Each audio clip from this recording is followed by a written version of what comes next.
What's going on, DSA family? We got a good one for y'all today. We got a full panel. We got a special guest in the Hook Cam. Haven't talked to him in a while, so let's start off with a little shout out to him. What's up, Hook Cam? What's going on, fellas? Thanks for having me on. Missed you guys. Good to be back. All right.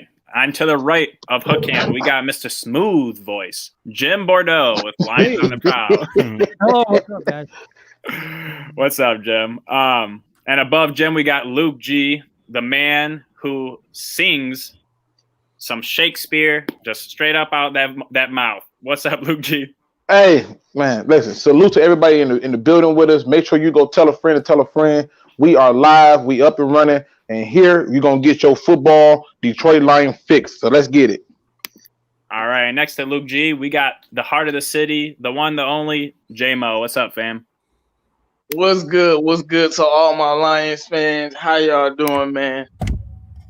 All right. And not but least, we got Detroit Drew. What's up, Drew? What is good, peeps, man? I'm ready. I got some Drew Wisers. We're almost to the weekend. Let's get it popping.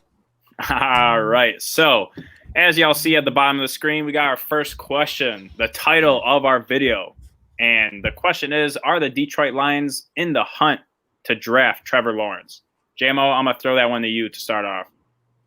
I'm so glad that you threw it to me to start off so I can say, look, guys, I didn't sanction any of this ridiculousness that he made with this question. Now, because I think what just happened? Like, Andrew, I can't believe it. Like, I can't believe you, Andrew. Why would you do this?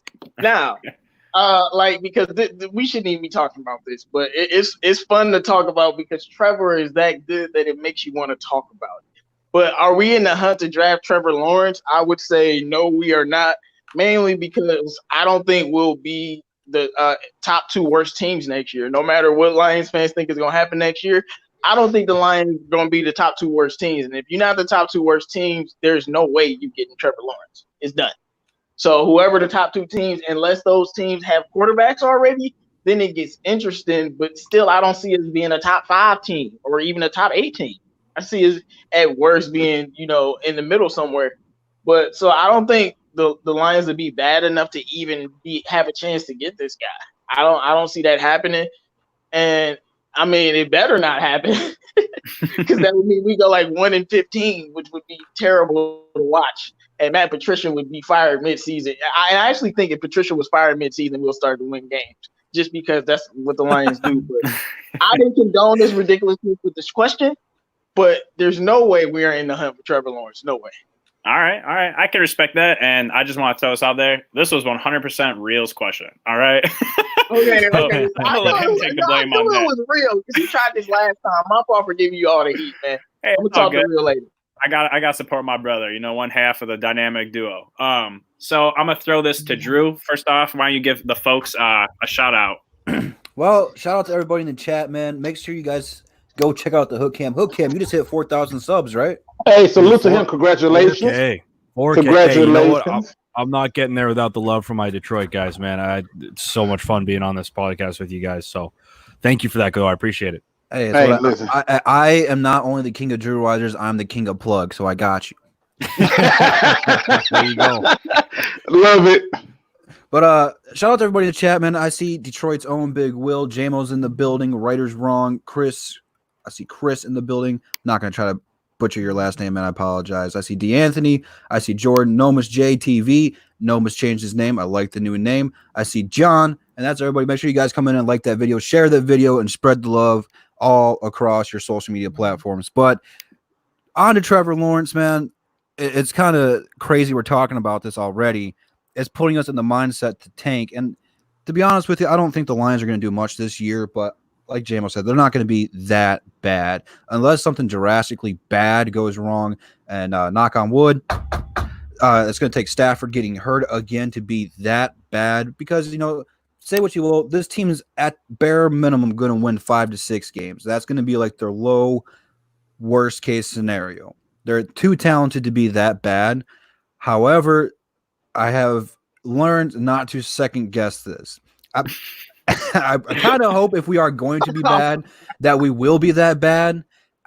we're too talented both offensively and defensively to be that bad. It'll be just the Lions' way to not make the playoffs and have everyone's fans' hearts ripped out of their chests, where we're not going to make the playoffs, but we weren't bad enough to get a player like him, because he could change his front office's kind of viewpoint on which direction we want to go in. You know, it's going to put Stafford on the hot seat if we're that bad. I don't think we're going to be that bad, but as of right now, yeah, we're kind of in the running for it. We don't know what our ceiling is going to be. We don't know what our team's going to be right now, because we got a lot of question marks, man. We gotta wait till mid-season to kind of make that kind of analysis. But for right now, yeah, we're in the hunt. Do I think we'll be there? No. Okay. I can totally respect that, man. I'm going to throw this to Hook Cam, but before I do, I just want to say, y'all, if you have not subscribed to this man's channel, what are you doing? This guy comes out with just fantastic content, and, you know, we always love having him on. And I also want to throw this question to you, but with a little twist. So Jordan Cartwright mentioned, could Trevor Lawrence end up on a team in our division? So I want you to touch on that Trevor Lawrence thing, and then if he could potentially end up on one of our rivals' teams. Yeah. So I really hope not.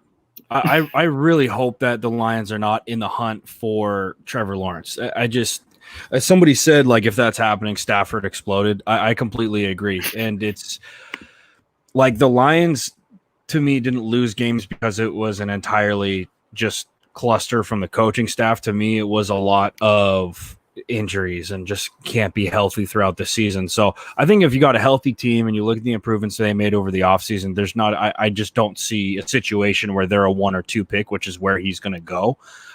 It's that being said, and you guys know it's going to get interesting when I say that, it is a fascinating case scenario to think of. Could the Lions front office completely change their mindset into an all-in, surround Trevor Lawrence with as much talent as possible? Because that would personally get me really frustrated that they didn't do that with Stafford. And it would be super interesting to see how it could play out. Now, again, I don't think that'll happen. Could he go to a rival? I mean, if the Bears are really, really, really bad, it's possible. That's the only team that I could see him possibly going to, though, is Chicago. And that's like a full-on, like, Nick Foles and Trubisky just absolutely tank, and then he could possibly go to Chicago. But that's the only way that I could see it. I actually see that could happen, and that would be an absolute nightmare. I would cry myself to sleep. It really would. We got lucky when they passed on Deshaun Watson and Mahomes. They get Trevor Lawrence. It's gonna be all bad. Like, it's gonna be all bad. Yeah, I mean, third time's a charm, J-Mo, so let's hope that is not true. Let's hope not. Come on, Bears. Just win 4 games. So, the man whose wife is a Bears fan, Mr. Jim Bordeaux, I want you to touch on that. What do you think about Trevor Lawrence potentially being on the Lions? Well, if Trevor Lawrence is on the Lions, and we don't have to worry about a coaching staff or GM, that's for sure. So, and they'll be gone after this year. 100% facts. You know, so I'm going to tell you 100% no. And I know that's kind of a, you know, just the hot take type thing, but no, I don't believe it at all, because for that to happen, there would have to be a catastrophic failure, like 2 years in a row. I would say almost 3 years in a row under this regime. I don't know if you can be that incompetent, can you? Okay. Maybe it's the Lions. I'm sorry. Never say never, Jim. I don't think you can be that incompetent and unlucky. Like 3 years of injured Stafford, like that would be very unlucky. I don't think that's gonna happen. Yeah. So I'm gonna throw this to Luke. Luke, what do you think about this? Do you think we're in the hunt to draft Lawrence? You think it's, you know, some crazy talk? What you think?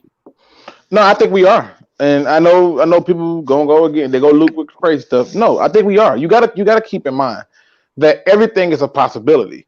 The Lions were already going to be in the hunt for a quarterback, period. So if they are in position to take the top quarterback, they're going to take them. If for some reason we've seen some of these top quarterbacks slide. Like we've seen the Justin Herberts and the people that they was talking about was going to be hot coming out slide down, because it's always going to be somebody new name getting tossed in there. Right now, the big one I think is what, Lance. I can't think of his first name, something Lance or something like that, from San Diego State. No, I think the biggest quarterback is Lawrence and Fields. Those are the only two I know about right now. But I'm just saying, but if you go through, but what I'm saying is, if you go to next year, there are some names that could possibly be coming out. You talking about Fields could be coming out with Trevor Lawrence. I'm drawing blank on a lot of these quarterbacks' names right now because I just them. But it's a few quarterbacks coming out who is going to be there, and the Lions are going to be in the market for a quarterback. And for some reason, these executives, they love the combine as a measuring stick to say, okay, this and this and this is what it should be. So my argument is, it's still a good chance that the Lions go after him if he's available. I mean, the Lions can be in the top 10 picks. Is it possible that Trevor Lawrence slide to the top to us at 10? Yes. Most teams have their quarterbacks already. So to me, anything is on the table for this team. If they win a whole lot, obviously we're not in the market for them, right? If they lose a whole lot and they get in that top 10 again, yes, they're going to be in it. But either way it go, next year they're taking a quarterback to replace Stafford.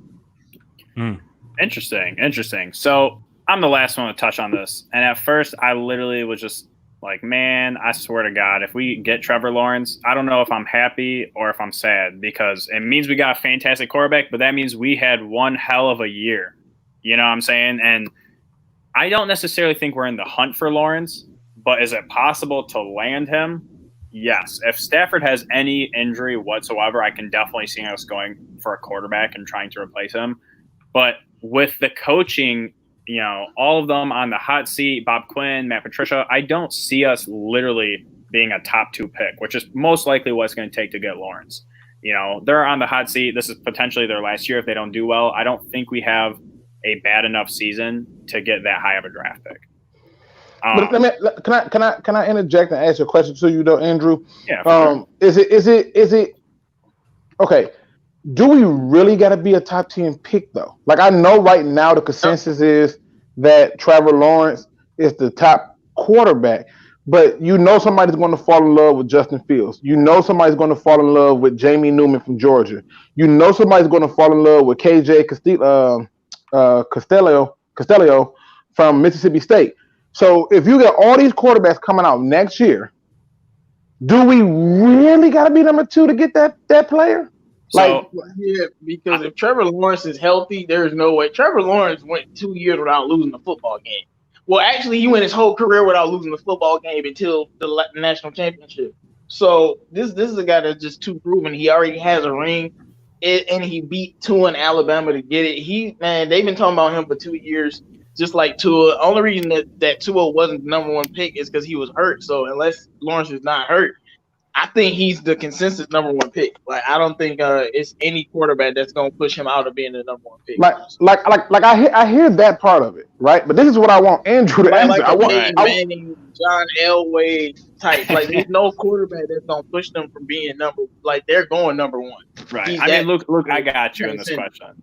So I get what you're saying. It's so hard to tell a year in advance because we all know that when it comes to college, there's players that were nowhere on the radar that jump into the first round. Yeah. And Mitch Trubisky jumped up into exactly. That's not a good example. That's the Bears. That's the Bears because nobody else would have taken him but the Bears. That's the fault. Yeah, and I mean honestly, it's very possible we could get him at 8 or something crazy if he has a bad season or gets injured or something, but if he plays how he has been playing, I don't see him falling below the 2nd overall pick. And there would have to be just someone that absolutely is a generational type talent that beats him outright. Okay, I'm just asking because to me, this thing the only team I think has a really good chance of getting that 1st overall pick is the Panthers. I think their chances are real high. Everything new, top to bottom. Yeah. But outside of them, if let's say the Cardinals have a bad season, they're not taking another quarterback. If you go through the league right now, how many of these teams are really going to take a quarterback? I completely. He's going to be the first quarterback off the board. Go ahead. I think so, but I agree with Luke. It's teams are in this weird transition phase where they have quarterbacks, but their entire team isn't there yet. Yeah, and I do agree that he's going to be the first quarterback off the board. Definitely, I think Agree. he's one of the best quarterback prospects we've seen in a long time. 100%. With that being said, though, the draft process is so negative, and everybody's looking for reasons to not draft a person, whether that's the right way or wrong way to look at things. Everybody's looking for reasons to not draft somebody. But when you look at the teams who are projected, quote unquote, to have that number one pick, you look at a team like Jacksonville, and like I'm a Gardner Minshew guy. I've made videos on Gardner Minshew. I love the way the kid plays. If Jacksonville's in that number one spot and Gardner Minshew has a good year, or let's say he gets injured mid-year and they're like, hey, he's our guy, it doesn't make sense to go and burn that pick on Trevor Lawrence. Right. So, like, I do kind of see what you're saying, Luke, where I don't entirely know if he's going to go 1 or 2. Like right now saying that, we sound like lunatics because you just saw this kid rip through college football. But in a year from now, when you're like, oh, well, the top 5 teams all kind of have their quarterbacks, it kind of makes sense for him to fall. And again, you never know. GMs could be salivating over this guy, and they're like, no, we got to sell the farm I was about to say, for Trevor Lawrence. I love Gardner Minshew, but I'm not convinced the Jaguars wouldn't still take Trevor Lawrence and trade Gardner. No, Right. 100%. No, but that's not. But what I'm trying to drive home is this: that right now the assumption that a lot of us is making is for us to be in the hunt for this guy, we got to be a top 2 pick. I don't think that's the case, because right now this is the first time the NFL can say they have a problem. Teams really got good backup quarterbacks to their quarterback. Yeah. Like if Green Bay happens to fall in the top 5, are they taking a quarterback? No. If Minnesota falls in the top 5, are they taking a quarterback? No. The Bears, yes. Jacksonville, yes. Panthers, yes. They're taking quarterbacks. But if the Browns fall in the top 5, are they going to take another quarterback and be like, forget Baker Mayfield? I don't think so. So to me, I'm just saying that I think our perception of saying that we got to be in the top 2 picks to get them, I think we might be missing the mark a little bit, because it's going to be somebody where they're going to look and say, I don't need a quarterback. Okay. I totally feel you, Luke, and it's so hard to say this early in the season because so much can happen. I mean, we all know how tough NFL season is, and especially on the quarterback position. I mean, we lost like half the league this past year to injuries in terms of their starting quarterbacks. But You Can Call Me Funk has a very interesting question, and it is on the screen. And I'm going to throw this question over to you, Jim. So the scenario / question is pretty much the Lions. Like, if the Lions do well enough, even win a playoff game, do we trade Stafford and our first for a top 5 pick? What do you think? Oh, hell no. I don't think Stafford. I honestly don't think Stafford's that far up in age. He's only 32. If we go to the playoffs, win a playoff game, let's get rid of our best player, because that's always the best idea. I don't understand this fan base. I'd never understood this. It doesn't make any sense whatsoever to me, because I'm so disgusted with people that say Stafford is the problem. I want to bash my head in the wall. Listen, Jim, I don't deal with this for at least 4, 5, 7,000 times. But it's just the whole thing. Can we get rid of Stafford now? Can we get rid of Stafford now? I'm like, why? Why are you want to do this? Okay, so he hasn't won a playoff game, and he hasn't, done this or done that or whatever. But you put him on a team with an offensive line, a defense, and a running game. Let's see what happens. For me, this question makes me a little upset, because I'm like, you can't see the value of someone that's standing right in front of you. And I think that's a Lions way sometimes, But anyway, to answer the question, hell no. I love the final response, the verdict. Drew, what do you think? If we do well, we win a playoff game, do we try and get value out of Stafford and trade our top pick next year to get into the top 5 and potentially get our replacement? Let me ask you guys. Let me answer this question with another question. Who was the last Lions quarterback to win a playoff game in Detroit or for the Lions? Was it Kramer. I knew Luke's like a Snapple. He knows all the fun facts. So you want to trade away, hypothetically, if Stafford does this, you want to trade away that quarterback. It would be our first playoff win. Man, I don't. Luke, fact check me. What would be the last playoff win? 29 years. Thank you. Wow. Yeah. So you want to trade away a player like that. Look, as Lions fans, we're holding on to such gleam of hope that if we won a playoff game, dude, next year, that off season would be Super Bowl talks left and right. What do the Lions need to do to get there? If you traded away literally any single player from that, even if you traded the water boy, the fan base would lose it because that shows them that you were close. That's going to put our faith in Patricia that, hey, this guy actually won a playoff game. That if we get there, who the hell knows? We could bust this thing open. We could get lucky. I mean, look at Tennessee last year. They weren't the most talented team, but they got in and they won. You don't do that. If you got a playoff team, it is so hard to get above average quarterbacks that can change the game. And Stafford certainly, whether if you like the guy or you hate the guy, is above average, if not an elite caliber quarterback. I mean, this guy's throws are incredible. I have never, ever, ever wanted to trade Matthew Stafford, ever. And if you want a playoff game, no. You know, it's history in the making. Don't do it. Right. I mean, if you win a playoff game, there's going to be a gigantic statue as tall as Ford Field of Matthew Stafford outside. They would retire his jersey the next week. They would raise a banner. There would be a parade downtown. I mean, it'd be crazy. They would rename the whole stadium. You ain't lying. I mean, we got Patriots fan. I'm sorry you have to hear this, but that's how bad it is. No, it's so bad that they really put a banner up for that playoff win. Like what the hell? Like they actually put a banner up for that playoff. And I was like, y'all are so doing a disservice to us. But they took it down. They took it down luckily. But I mean, to me, I think Drew is on to something. You know, if they do good and you trade them, it's like, what's the point? But if that happens and they did good and they did trade them, I'll just be like,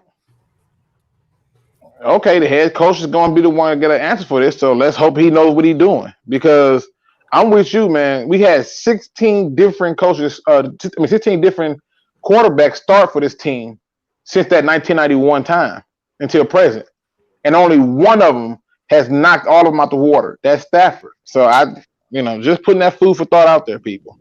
All right. So next, Luke, we got JMO. JMO, what do you think? We do well. We trade Stafford and get a top 5 pick. I think the original question was trade our first in the top 5 or top 5 pick or something. That's the one thing about this that I wouldn't be doing. Like if we were to trade Stafford, I'm not then retrading another pick to go up even higher. I'm gonna just keep that extra first round pick or first round picks because it should be multiple first round picks that I get and use those. But besides that, of course, I'm not trading Stafford after a playoff win. Of course not, man. Like that just doesn't even make any sense, and it would actually get me to believe that we were actually building something. And that we were going to be a better football team because then we could continue to fix up the defense and be even better coming in the next year. And it'll be one thing that Matt Patricia will be able to at least prove that none of the other coaches have done since Wayne Fontes. So it would be something special for the Lions because it was the last time we won. So I'm pretty sure we'll get screwed over in the next game. So we'll be upset and think we can win the Super Bowl the next year, like Drew said. It will be the most Kool-Aid filled year ever. And we gonna win everything, and I just be like, I'm just saying, I really think it would be the most Kool-Aid filled year ever, just off of one playoff win. Because every time Lions fans say anything bad about Stafford, it all comes to we didn't win a playoff game, and it's his fault. He should have won this playoff game. He ain't won a playoff game in 12 years. Apparently, if we win one playoff game, it's gonna be a miracle. But I know a Lions fan is just gonna be like, well, we just won one playoff game. What does that mean? And so will the outside world because they don't care. Why do we care so much about one game? But if we win that one game, like you said, Stafford is going to get a statue off of that one game. So I don't think that's anything that we should be even thinking about doing. And if we trade Stafford, I'm definitely not trading another first round pick. I'm keeping all the picks and let us fall where we fall at. But definitely not after winning. Would you trade your star quarterback? That's literally the dumbest thing you can do. Yeah, pardon my interruption. Listen, we got a lot of people in the chat. We got 28 people in the chat. We got 19 likes. Can we get those likes, ladies and gentlemen? If you are in here and have not hit that like, please do so. If you are in here and you have not hit that subscribe button, please do so. We do this every Tuesday and Thursday. Again, this is what we're here for. We want to give y'all something else to think about other than what's going on in the world right now. We're just gonna talk some football. So make sure you give us some likes and get up there and spread the word that we here on Tuesdays and Thursdays. You want to subscribe to all the members of the DSA because the roundtable does move. Because whether y'all know it or not, it's a lot of work hosting these shows, and so it's moved around for that purpose. But make sure you show some love and some support. Now, can I take a side rant real quick, Andrew? Hold on. Let me get Hook Cam's thoughts on it, and then you can go ahead. We're still on trading Stafford if they win a playoff game.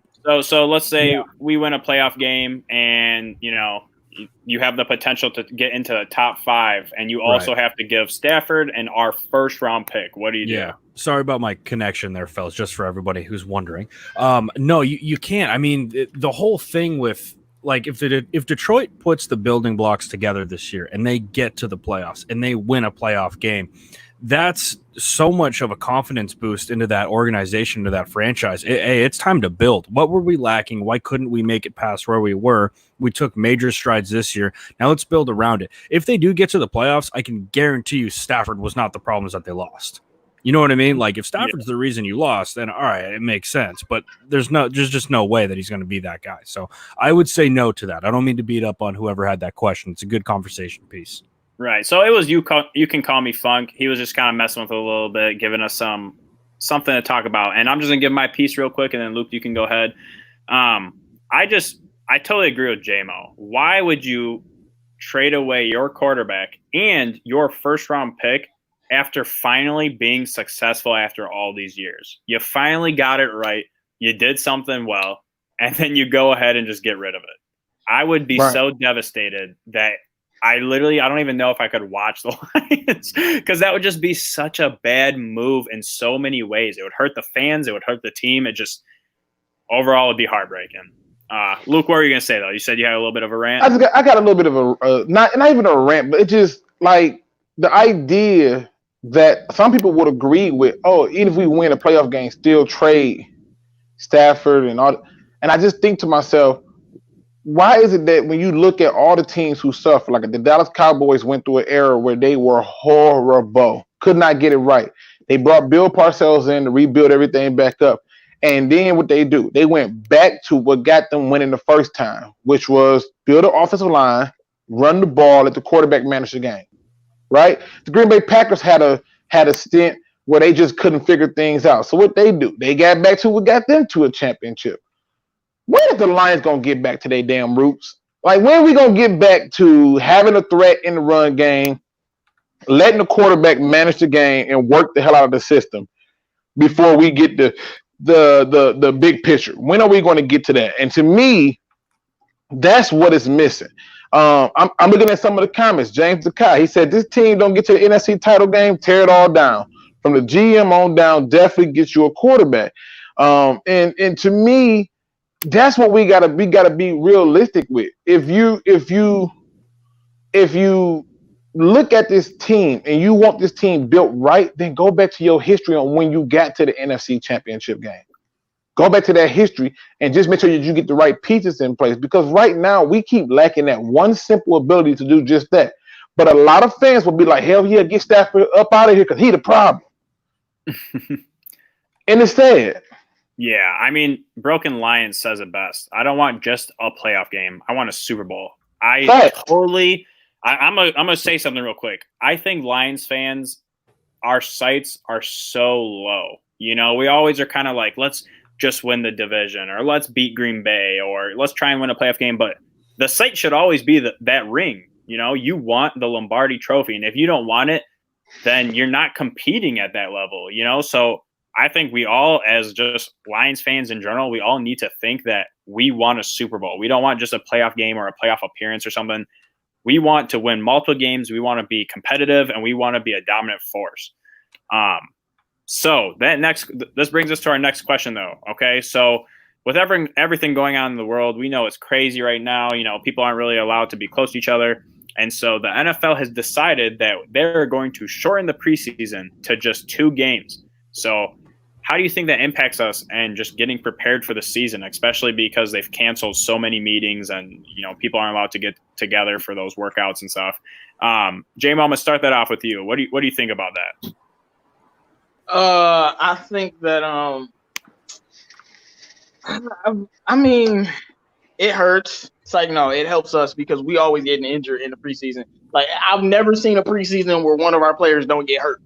It don't matter what player it is. One of our starters always find a way to get injured in the preseason. Jared Davis was getting injured, So it's just people always getting injured. So less preseason games is good. We can use, and then it makes those other 2 preseason games more serious, and you take them more serious because it's less opportunities now. And this is something that we all expected the NFL to do because of what was going on in the outside world. So it's not something that I'm surprised about. Well, I'm not mad at the less preseason games only because I don't want our players to get hurt and get injured. Now, it was good for the players to get reps and for you to see everybody with all 4 games, but injuries and other things happen, and 2 games should be enough for them to be able to get all the kinks out or whatever. But it'll make the games much more exciting, I feel, because the starters might get more reps than we expect. Okay, interesting. So, Cam, what do you think? The NFL shortening the preseason, how do you think that impacts our team? And you can relate to the Patriots if you want, because everyone's in that same boat. Yeah, I mean, wait, what do you mean relate to like how it affects the Patriots? Yeah, the Patriots, the Lions, because everyone's in the same boat. Everyone's going to have shorter preseason. Yeah, I mean, I think it's pretty universal at this point where it's just, having those preseason games are kind of boring to watch at some point, right? You got the Hall of Fame game, you're fired up, football's back, let's go, let's get after it. By week 3 of the preseason, all right, let's start playing some real football. As boring as that is for a fan, for a coach, and for a team, that is huge because you get to really see, all right, what's the identity of this team? Where are we playing good at? Is this guy playing up to what we thought he would from last year? There's so much that you get in that feeling out process of those first 4 preseason games that obviously isn't highlighted as much because it's not entertaining. It's not flashy. Having it only be 2 preseason games makes me think that bet the under for the first 3 weeks of the season because it's probably going to be some sloppy football. But besides that, I think it's just going to take guys a little bit longer to get into the groove, get into things. Usually by week 6 or 8, you can tell who the dogs are going to be in the NFL. It might take a little bit longer this year just because they don't have those extra 2 preseason games. But also, it's probably going to mean better health for the entire league. Hopefully, at least that guys aren't getting aren't getting injured. So, like I said, coaching wise, it'll be tough just because you need those extra couple of weeks to get everything going in terms of schematics. But from a fan standpoint, you're fired up because it means football quicker. Okay. I'm gonna touch a basis on that because I actually really like that response. A lot of people are in the chat. You guys are kind of saying, well, that is so bad for the bubble roster players and depth and this and that. And I could not agree more for you guys, with you guys, because honestly, the preseason, yeah, it's nice to see how our starters are doing and see if that chemistry is clicking with a couple new pieces. But it's the depth that it's so crucial to see. And I think we actually have an advantage. What people don't realize in that is that with so many people not being able to fully evaluate their depth players, that we can swoop up and take players that are so much better than their teams realize. And I'm hoping that since, we scout really well, I believe, that if Bob Quinn and some of those guys can really focus on other players from other teams and we can kind of replace our weak spots with some of other teams' players, I think that would be fantastic. Drew, what do you think? What do you think about the NFL shortening the preseason, and how does that impact us, getting ready for the season? Well, it's certainly a mixed bag, and you guys have made great points so far. So I'm trying to think some other twist on it, but I'm looking back at last season where we had Curse, or was it the year before? I don't remember, but I was kind of excited that we got him because I wasn't expecting a lot of things, but I thought he'd be a good safety blanket for us, another 4th receiver, 5th receiver on the depth chart that was going to do pretty well. In the first 5 minutes of the game, he breaks his leg. It kind of sucks. Preseason is just meaningless football. It doesn't mean much if you win. What they use preseasons for is to, like you guys said, evaluate some of these unsigned rookies or unsigned players that just probably going to go to the practice squad or get picked up by another team. you're going to lose time for that. But I think that you'll see the starters and the backups get more opportunities, get more snaps, have a better understanding of what Patricia or whoever your team is scheme is going to be, and it's really going to be more effective. I think so for that purpose. You're going to have a tough time, like I said, with the young fellas or the guys that, like you said, are on the bubble. But like you, JMO said, we just have a tough time staying healthy in the preseason. I don't know for other teams if they have as bad as look as that as we do. I can't attest to that. I don't have a problem with it. I prefer this way. Just preseason football to me is just meaningless. Preseason in general for most sports is pretty meaningless. It's not a whole lot of competition. It's just So I'm cool with it. I'm excited to see where it's going to be. But like the Hook Cam said, a lot of teams are going to be sloppy. There's going to be a lot of pick'em games where you don't know who's going to win because not everyone's going to be at 100% yet. Not everyone's going to be at the level that they thought they were going to be. So I don't know. I'm going to go into this with an open mindset, and I just can't wait to see what the result's going to be. Well, it looks like Andrew might have stepped out for a second, so I'm going to pick up where he left off. Jim, what are your thoughts on this? I mean, the NFL cutting it down or possibly cutting it down to 2 preseason games. What are your thoughts on it? Well, here's a lot of things that are going on this year where we didn't have a lot of time for the players to get together and learn plays. I think we have a high turnover, this year. There's a lot of new faces, a lot of new players, some new terminology for them. I think it's actually going to hurt just a little bit that way. But I like what people are saying about, the injury factor because we do always get injured. But my take is that it's going to be a little tougher for us on offense to install the offense. And I think defense is, like I said, we got a lot of turnover. So just see how it all works out. But I think that we have a lot less time this year, and I think that's the factor. I mean, listen, I know. Sorry, I totally lost power real quick. Appreciate y'all. Oh, you had to look. You had the Luke G moment where the power just cut off, and you're like, "What in the sweet baby Jesus is going on?" Man, I literally I live in Lake Orion, if you guys are familiar with that, and they lose power all the time. And yes, they do. I was like, "Oh man," the lights flickered, and then I saw that circle start loading. So I'm gonna let y'all do what you were doing, Luke. Go ahead. Well, listen, I was gonna answer the question. So basically, for me, I'm gonna kind of go this in a bit of a different direction. I think everybody hit on very good points about it hurting those small time guys, but this is what they voted on. So those small time guys voted on this, and now they're gonna be praying that they get a spot. But the reality of it is this: why is we shocked? Like, this is what the NFL want. They want them add them extra games anyway, and shorten the preseason in the first place. So essentially, this ain't nothing but a trial run.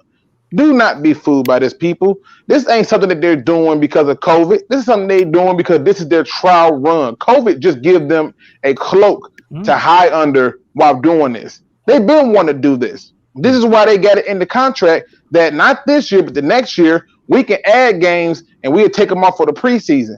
What they want to see is what is the level of competition going to be if we just give them 2 preseason games? Now, to the people who think that these preseason games don't matter, to me, I view it a little different because it's like this. For anybody who goes to the gym and work out, have you ever just went in there and just started picking up weights? Your body feels like you want to die. Like the most seasoned weightlifter has to warm up. A runner don't just decide that, you know what, today I'm just going to run. Forget a stretch.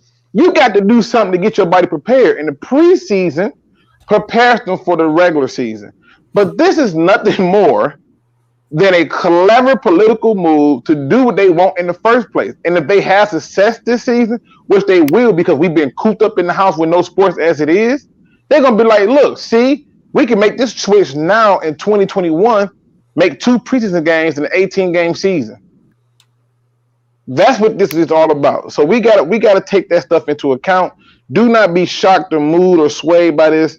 Act like this is something they're doing for COVID. This is what they want to do all along. It's been the writing on the wall, but COVID gave them a good excuse. Like, the other day I didn't want to go to work. It's amazing how if you just say COVID, it's a done deal. So it's an excuse. All right. So I know we heard it from a couple of you guys. Nomis is in the building. What's up, Nomis? How you doing, man? All right. What's going on now? Austin? Not much. I just wanted to shoot on this real quick. we obviously can tell that it's going to affect things differently with like a shorter preseason schedule. But I think myself, as soon as I heard this topic, and I think everybody already was saying what I'm thinking, it should lessen up on injuries because especially with Lions, because we usually get a couple guys missing that we probably were counting on anyway early in the season, and we seen that happen. Just this past season, we went to the year without Jared Davis, and we went into without Sean Hunt, two guys we were counting on. So I think for the Lions and every other team, they basically have to go based off training camp and OTA to determine who is that guy that's going to be those small guys to make the team.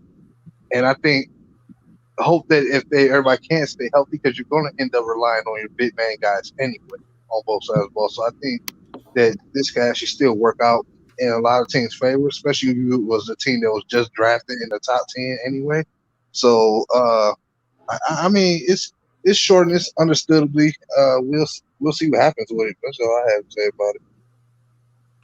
Okay. So did I miss anybody? Because I did cut out for a little bit. Drew, Jim, you guys good to go? No, you got everybody. As soon as you disappeared, I was like, I knew something was up. So you was good. Trust me.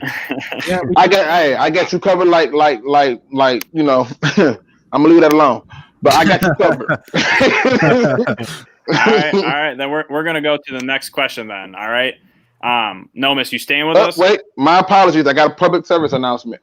We got 35 in the chat. I see 26 likes, 1 thumbs down. Can we get those likes up, ladies and gentlemen? And if you have not subscribed to this channel, please do so we can get them to 250 or 255. I think I see right now it's 249. Let's get them to 250 to 255 today if you have not subscribed, because you want to make sure that you are able to follow the roundtable. The roundtable does move.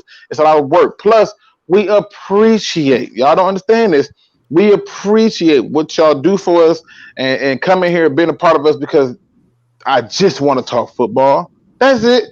And having y'all here to do it is what makes this worthwhile. So make sure you hit that like button, get us up there on those likes, and make sure you subscribe if you have not, because this channel, this particular one that we on, it's about the real Detroit Lions fans, not those bandwagon jumpers who decided that they finally doing something. I'm going to get on band now, and now I claim that I live in Detroit.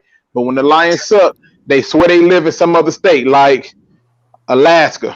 You're like, what? So show us some support. All right. So this next question has to kind of to bounce off with that preseason thing. So pretty much minicamp has been canceled across the entire NFL. And to me, that's devastating news. And so the question is, what does that do in terms of chemistry? So Luke, you're the top one in the chat. Let's see what you think. What is not having minicamp? How does that impact our team? It's huge. I mean, it's telling you, it's like doing something without stretching. I'm sorry. Like the stunt man who falls off a building stretches for that fall. Like it's huge. That the continuity and the ability to have people there that you can constantly bounce it off of and to create a bond with. Like people don't realize this. It's a reason why in the military they make you march together. They make the person behind you. It's not, people think that in the military they just line you up a certain way, but in the military they line you up a certain way so that the person behind you can keep you going. They understand what those weaknesses and stuff are. And when in football, when you had that time in minicamp to spend with those people, you're creating connections. Y'all just stuck in this building doing nothing but football. They got a top chef in there feeding y'all the best of the best, priming y'all for the season. And now if you're not able to do that, that's huge. That's bigger than not having the preseason games, because you essentially take away a perfect opportunity for them to bond and really find some type of connection to say, I'm not going to give up because he won't. And to kind of put that in a quick perspective, it reminds me of when, which I find funny, Dwayne Wade was talking about the first time he played against Kobe, and he said that he went into the gym and Kobe just wouldn't leave the damn gym. So he's like, I'm going to stay in the gym as long as Kobe stay there. So he said Kobe came over to him and just told him, like, I don't know what you think you're going to do, but you better get you a tent and a sleeping bag because we're going to be here all day. That right there is motivation. That's motivation, people. And if you don't have that, it's really hard. I think it's really hard. All right, so I'm gonna bounce this over the hook cam because I know you said you only got about half hour, and we already hit the 45-minute mark. I know. What do you think? You know, I mean, there's not gonna be mini camps. How do you think that impacts the team, the chemistry? Yeah, they will have their training camp, right? Like they'll have their stuff going into preseason. I'm not all the way caught up on this, so if you have some more info, like are they going to have their training camp leading up into preseason, or is that no? That is a very good question. Because I think minicamp is just their. I think they definitely you can't start an NFL season. You can't have them just start off like, so all right, they're going to have training. They're going to have some type of training. Yeah, I think they're talking about their OTAs and stuff. I mean, it's definitely tough. Luke's right, and it's like when I was playing in college, I hated our fall camp, like our preseason camp. But at the same time, by day 4 or 5, you're like you're in a rhythm, you're in a routine, and you're seeing like your boys every single day. You know what I mean? You're grinding, you're going through practice, you're going through the weight room stuff. You know, you're getting your mind right, your body right, everything ready for season. So I don't think I think that they will obviously still have their training camp, but the mini camp is really, really important for rookies because you can get on the field, you can get hands-on coaching, you can learn the scheme, you can get that little bit of a head start on vets who are coming in because obviously they've been doing it for years. So I think it'll definitely affect the chemistry a little bit. It's going to be, I mean, imagine if you're, DeAndre Swift or something and you're walking into training camp day 1 having not met anybody, and now it's like almost overwhelming because of all the stuff you got to meet, as opposed to, I've already been through 4 or 5 days of training camp of our rookie mini camp, and I kind of know the system. I know where everything is. I'm familiar with my surroundings. I definitely think it's going to be a little bit of a hindrance on that team chemistry. So obviously, if you're in the NFL, you're going to do everything you can to make those guys feel at home and make them feel welcome. I don't think it's going to be any stupid stuff like bullying or anything like that, but it will definitely affect their chemistry a little bit, I think. Okay. All right. Sorry, that was a long-winded answer. My bad. You know what? I love when people go off, though, because it really shows the knowledge that they have about the topic. I just want to give a shout-out to all y'all that are getting out of class, getting off work, and tuning in, checking in, whatever it is. I appreciate that. Jim, we're going to hop over to you. What do you think? Minicamp is canceled. We have 2 preseason games. What do you think is going on with the chemistry? How do you think our team's going to be able to adapt to that? Well, like I had said in the last question, I think we had a lot of turnover last year. And I think that although we do have a lot of New England players, I still think it's going to be, it's going to be tough to install the offense and get the defensive concepts down, things like that. I think that's what's going to lack a little bit. I think we're going to be a little more sluggish out of the gate than we would normally be, which sucks for us because, that would be really bad. But it's just mini camp. I think that I think like we said here, I think training camp is different, and I think they'll be in training camp. But I do think it's going to hurt us a little bit, just simply because of the turnover, the new defensive coordinator. There's just a ton going on here.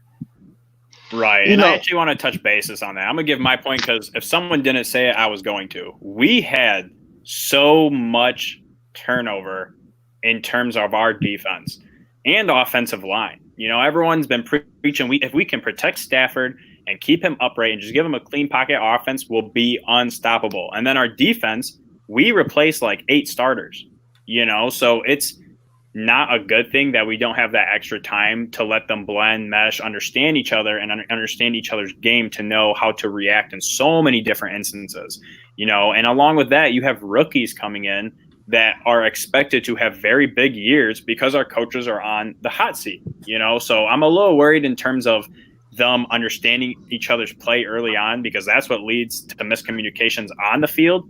So I'm hoping that with all the Zoom meetings and stuff they do have going on, that, they're able to learn the playbook right now and just focus on that, so that when it comes time to start practicing and everything, it's just the execution of things. Listen, first of all, can I just do this really quick? I know Cam had to go, but man, listen, this is huge. Okay, not everybody who comes on here with us is going to necessarily be a Lions fan. Not everybody who comes on here with us is necessarily going to be a Detroit sports fan. But guess what?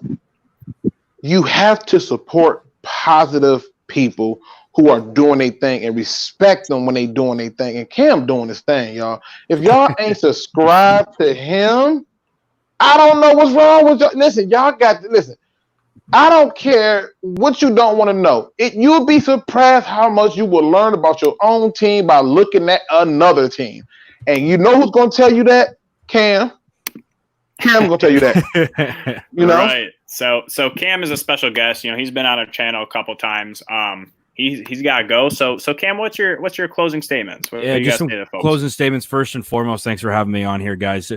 DSA Detroit Sports Alliance. Every time I'm putting out a Detroit video, I'm always trying to pump these guys. Absolutely best Detroit content on YouTube, hands down, no questions asked. Appreciate it. Good to their fans, good to their people. There's no ego around here. There's debates. Luke's debating subscribers. Where else are you going to get that?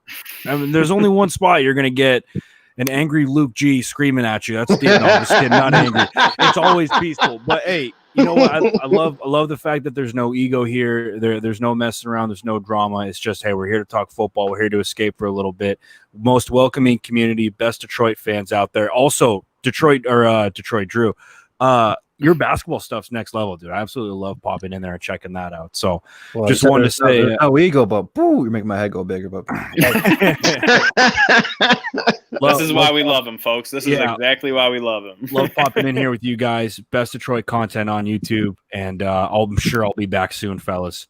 Absolutely. Thanks for having me on, guys. Thanks for coming on, Hookam, for sure. All right, Hookam, it's definitely glad to have you on, man. We always learn something when you on, man. Yeah, man. Love the channel, bro. Dude, I appreciate that, guys. I'll see you next time. We'll do something soon. All right, take care. So, just a little promo. Hookam is going to be collabing with us very soon. We're going to be coming out with a video, so stay tuned for that. Let's see. Nomis, what do you think? Minicamp is canceled.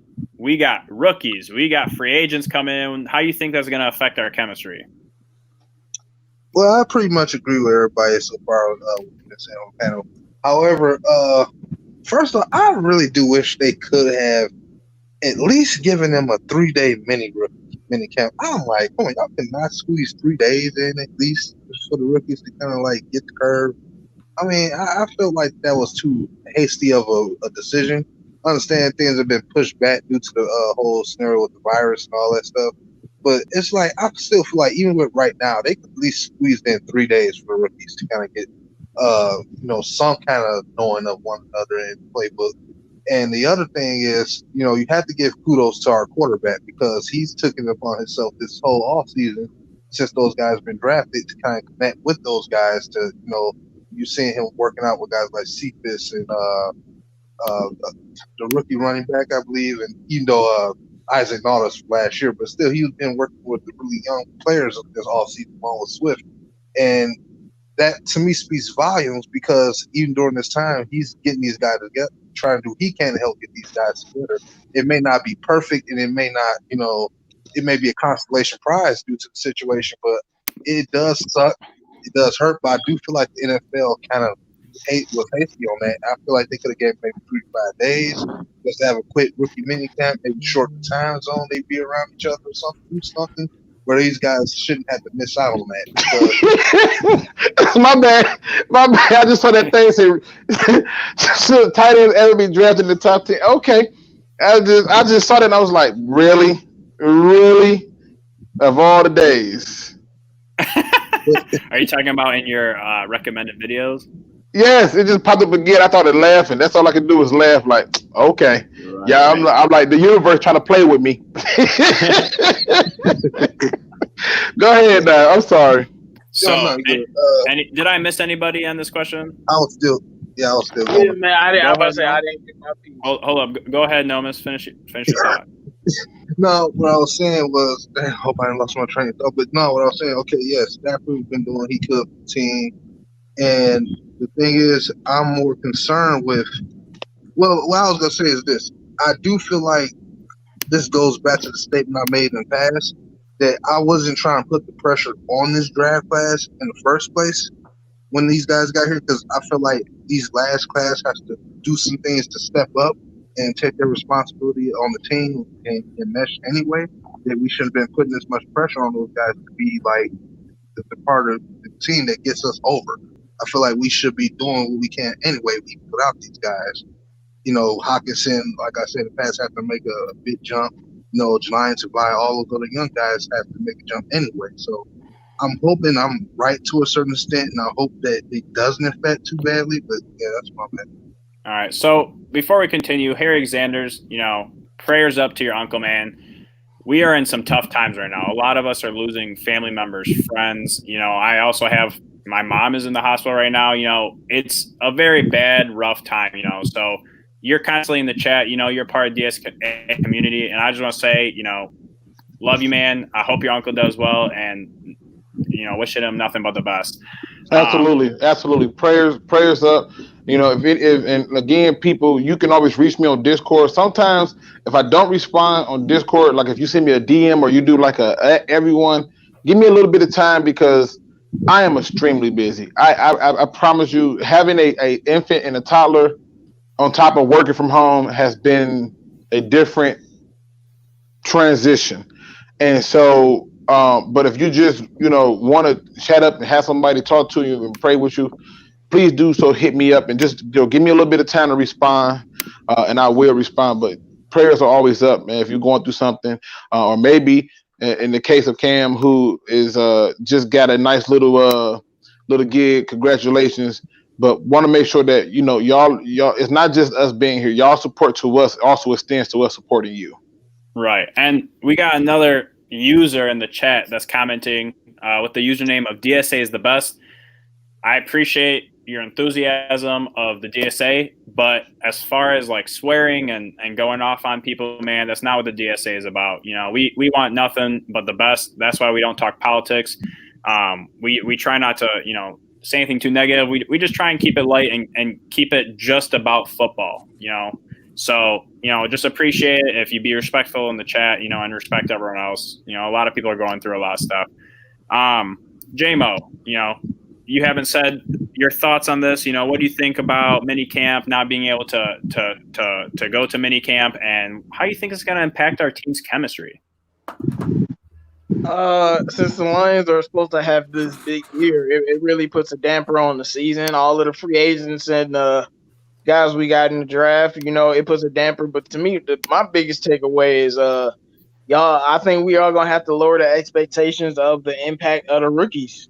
Because that rookie minicamp it's everything there. It gets them started. It gets them learning a few plays of the playbook early. It gets them learning their teammates, learning how to be a professional in the NFL. Not having all of that I think it is gonna affect the rookies. Now it won't affect the running back because all he got to do is take the ball and run. So, and I think Nomis is right about Stafford and him being a leader and getting reps in with some of those young guys on the roster. But my main thing is all I want to say is these rookies, it's really going to affect them. So my expectations for the rookies will be a little bit lower because that mini camp does help. I think we'll still have training camp. We don't know if it'll be shortened or not. But also if there was anything else new that you want to implement with the offense, if you wanted to try out Jason Huntley on some different routes with the offense, you want to do that in mini camp. Now you can't do that now. It's just a lot of things. And it's a lot of in-camp battles that you won't get to see, so the sample size will be shorter. But to me, it causes me to say we might have to lower the expectations for the rookies besides the skill position players. The running back is the easiest position to transition in the NFL, basically, so he should be fine. Okay. Jim, did we get to you on this one, or? Yeah, I had to step out for a minute, so I don't know I didn't know the question. So, but no, I didn't do this one. Okay, so the question is just, minicamp is canceled. How do you think that impacts our team's chemistry, and do you think we can get things going? Yeah, I did this one. Okay, so we're going to jump on into the next question, and that next question is pretty much, which Lions player will have double-digit sacks, or will no player hit that mark? Nomis, I'm going to throw this to you. What do you think? Do you think it will have someone hitting the double-digit sack number, or nobody?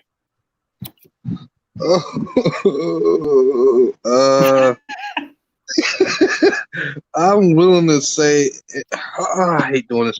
Okay, if I say yeah, I'm going to bank my money in on the $90 million man himself. But if not him, I say nobody, because our defensive line, the way they play, it's not a consistent one person pass rush unit that can get to the quarterback all the time. We struggled to even produce a double digit sack guy. And I think the last one was Ziggy when he was still here. So even that was very watered down. So I don't see it off the rip, but the best thing I could say is that we may have multiple guys with maybe 5 to 6 or more, but I don't know if we'll get one with double digits. Okay. J-Mo, what do you think? You think we got someone that has the potential to hit that double-digit sack mark? Do you think we could have multiple players, or just, we're going to draw a dud? What do you think? I really don't think we do, but I'm gonna say we do anyway. I'm gonna go with Trey Flowers. Look, it's hard for me to believe this pass rush is gonna have a 10+ sack person. It's just this pass rush hasn't been something that I can be confident in. But Trey Flowers had 7 sacks, I think, and he was injured like the first 4 or 5 games. So if he's healthy and the talent around him, because if Shanahan, we got to remember how good this guy was as a rookie. He was one of the best Lions rookies by points ever drafted. If this guy is back to normal and healthy, he's gonna command double teams sometimes, which means Trey Flowers would get one-on-ones to get these sacks, and then you got the linebackers doing what they do, causing pressure. But I think out of 16 games, he'll find a way to get 10 sacks. But I'm not really big on sack numbers. I don't think it really matters if we have a 10 sack. It just matters if we create consistent pressure and get the sacks when they matter. But I believe that Trey Flowers could have a breakout season like that. But if he doesn't, it's not a big deal to me. Okay, I can totally respect that. Drew, people are thinking that we might have a player that will finally hit double-digit sacks. Do you think that's true? You think it's false? What do you think about those? I don't know, because looking back at the last time we had one, our pass rush came from a lot of different people, but we had people who clogged up and demanded double teams. We really don't have that right now. And the way we blitz, I mean, if I am an opposing offense, I'm not really too concerned about all that right now, because we haven't seen it yet. And I would hope that they have learned from their mistakes and blitz a little bit more. I'm not saying you got to blitz all the time or whatever, but be a little bit more aggressive. And I do think if we do have any player that would get to 10 sacks, would be Trey Flowers. He had 7 last year. He had 7.5 the year prior in New England. He got off to a rough start. I think most of that was due to that he wasn't 100% yet. But once he got healthy, he looked more calm and collectible down there, and actually kind of looked like a beast. He had a real nice little end to the season last year of getting to the quarterback. So hopefully he can feed off that momentum. And I think if we have anyone that could do it, I think that Trey Flowers is the guy. All right. So Luke, you're obviously next in the rotation. Which Lions player do you believe will have double-digit sacks, or do you think that we won't have a single player hit that? I don't think we'll have a single player hit it, but I'm with J-Mo. I don't really care if we do have a guy who got double-digit sacks. The idea is, and I'm probably still going to do a video on this. I was going to make the argument that sacks are nice. They're cool, but that's not what is the major factor in destroying an offense. It's the constant pressure that a person is under that makes them move around, when you can't set your feet because somebody is coming. Your time is shortened and stuff like that because of that pressure coming.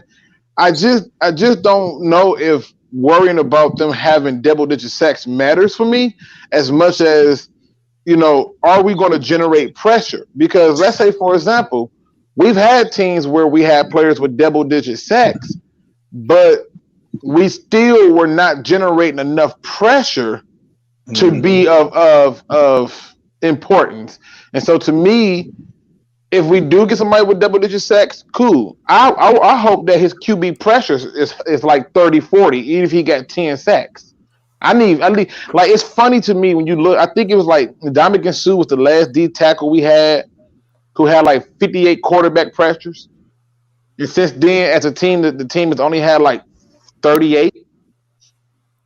So we need pressure. We need some type of factor of pressure because if I don't fear that you're going to collect the pocket on me or I got to move, it's going to be a long day for a lot of people.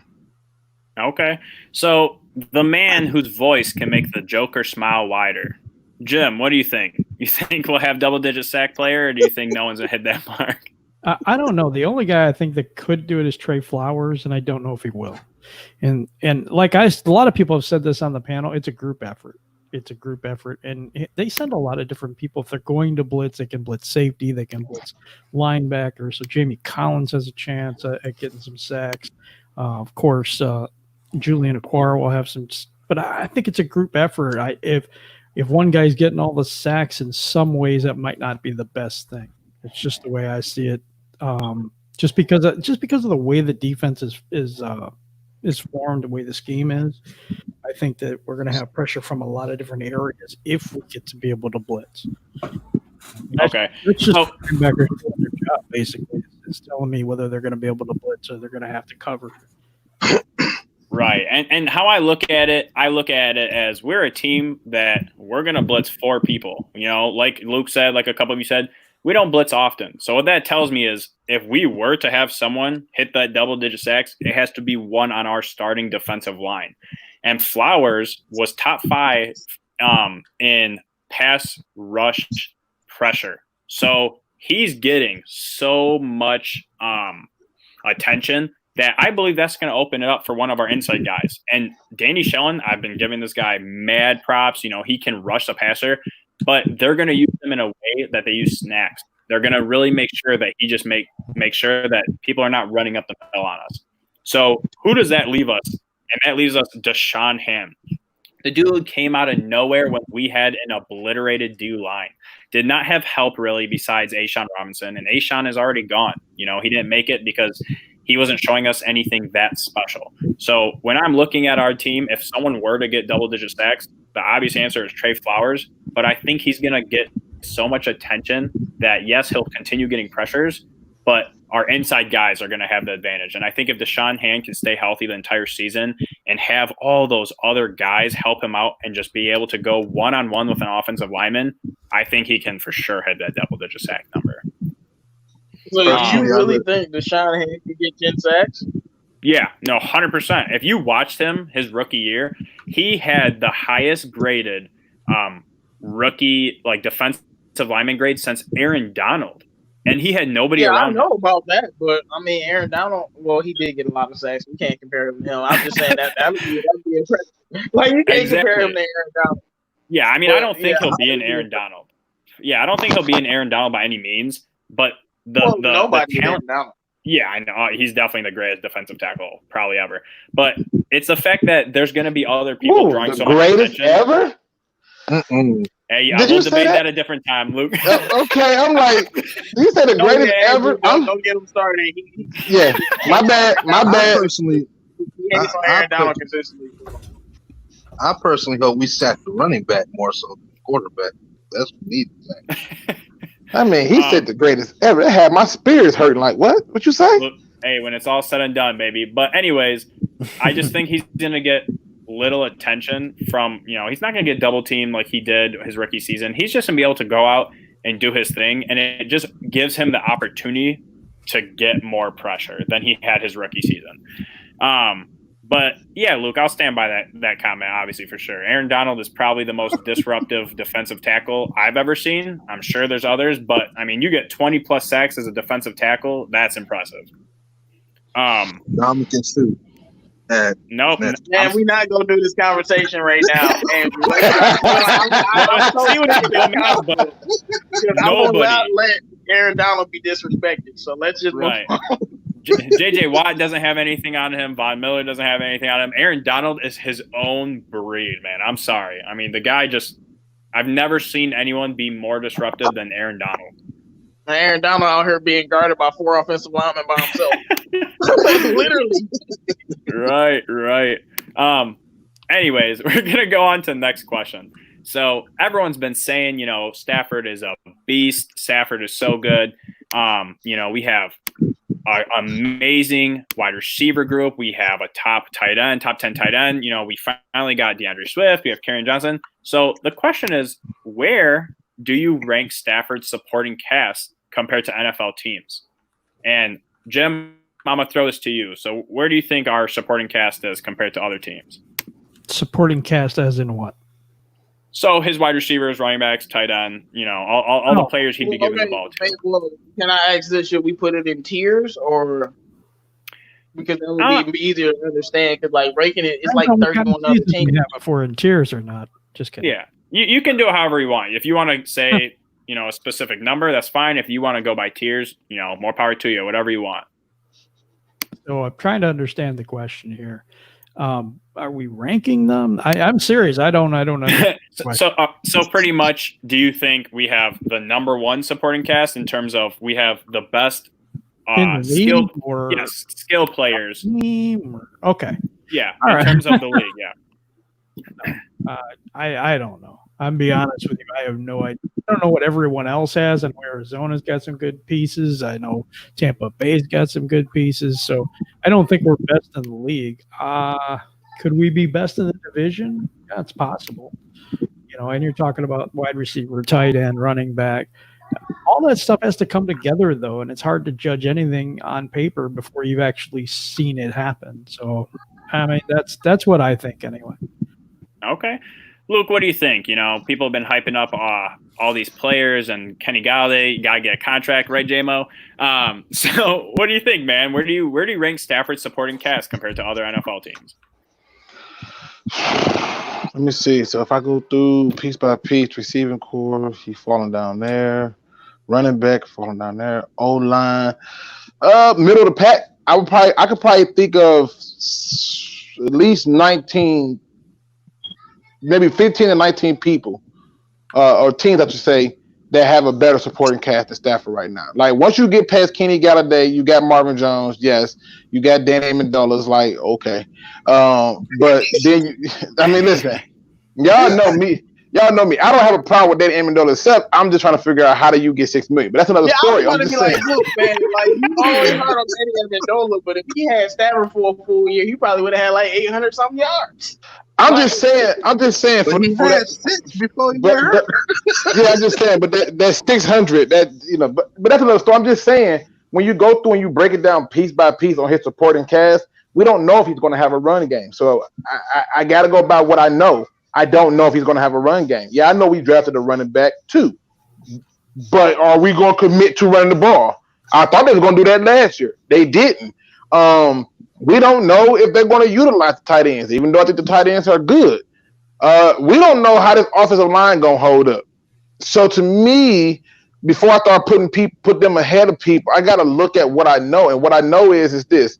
There are a lot of unanswered questions that need to be answered during the season. Right now, I think that if I look in the division, would I rather have our receiving core over the Vikings? Yes. Would I rather have our receiving core over the Packers? Yes. Would I rather have it over the Bears? Yes.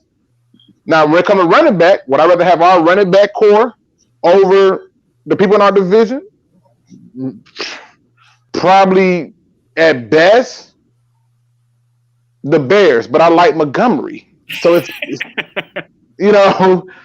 like one of them things. Offensive line it's all these different questions. And for me, I just looked at it and I said, with so many unknowns, it's hard for me to rank them higher. So I would put them between 15 and 20. Because I literally wrote down, like when I saw the questions, I literally wrote down, it was like, I like this one better. I like that one better. I'm curious what teams you had up there. Oh, now you're going to have me go back downstairs to go get the list. He's got Tampa number 1, right? Oh, my goodness. Listen, Tampa receiving core is, I'm telling you, Tampa receiving core to me is number 1, hands down. Their tight end core, you got to think. They got Gronk. I don't care if he comes back as a filler role. You still got Gronk to go with O.J. Howard and Cameron Brate. The running back position is, Ronald Jones is a question, but still, they drafted somebody. I know they did, but I'm just going through, like, still, that's a question mark. The offensive line has been revamped. That's a question mark. So as I go through and I break it down on supporting cast, and to me, part of supporting cast includes coaching. That's part of the picture for me because that's their supporting cast. Yeah, the Lions don't get a high remark in that regard for me. Sorry. Okay. All right. Detroit Drew, what do you think? What do you think about Stafford's supporting cast compared to other teams?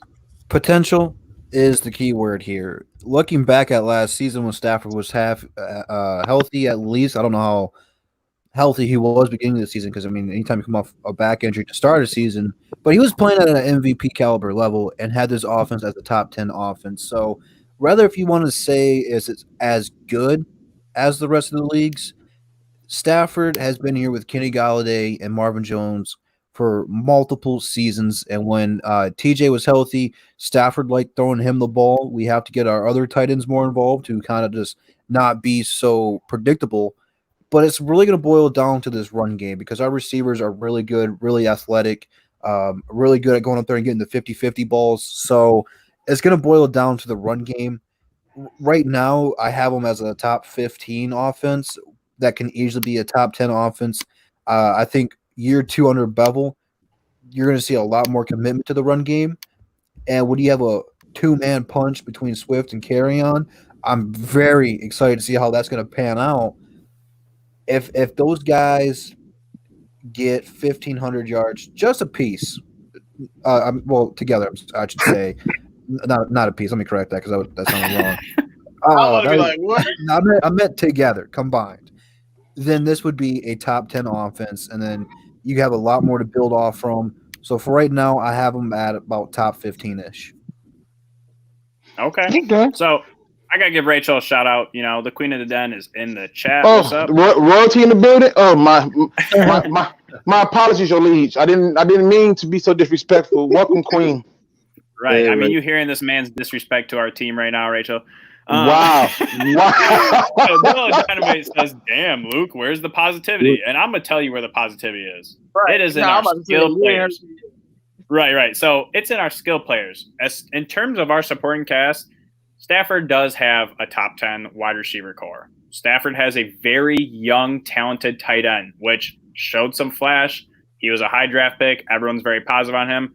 He could easily be a top 10 tight end. And then you have Kerryon Johnson teaming up with DeAndre Swift. If they even stay healthy, that would help. Our offensive line, there's way too many uncertainties. But in terms of our skill players, I think we definitely have a top 10 team in terms of supporting cast. Our O-line is very questionable, but we have a lot of talent on our offense. Galladay's a top 10 receiver, and Marvin Jones is very, very underrated as that number 2 guy. And then you add the fact that you have Hawkinson and DeAndre Swift and Carrion and Mr. Huntley that Luke himself said should have a very important role. So yes, he should. So I'm gonna say that he has a pretty good supporting cast. J-Mo, I'm gonna bounce this over to you. What do you think? Where would you rank Stafford's supporting cast? Well, I just had to think of the teams that I think have better supporting cast. For one, I think we'll be a top 10 offense regardless. We're always a top 10 offense, but that I don't think that's like contingent on the supporting cast because it really don't matter what the supporting cast is.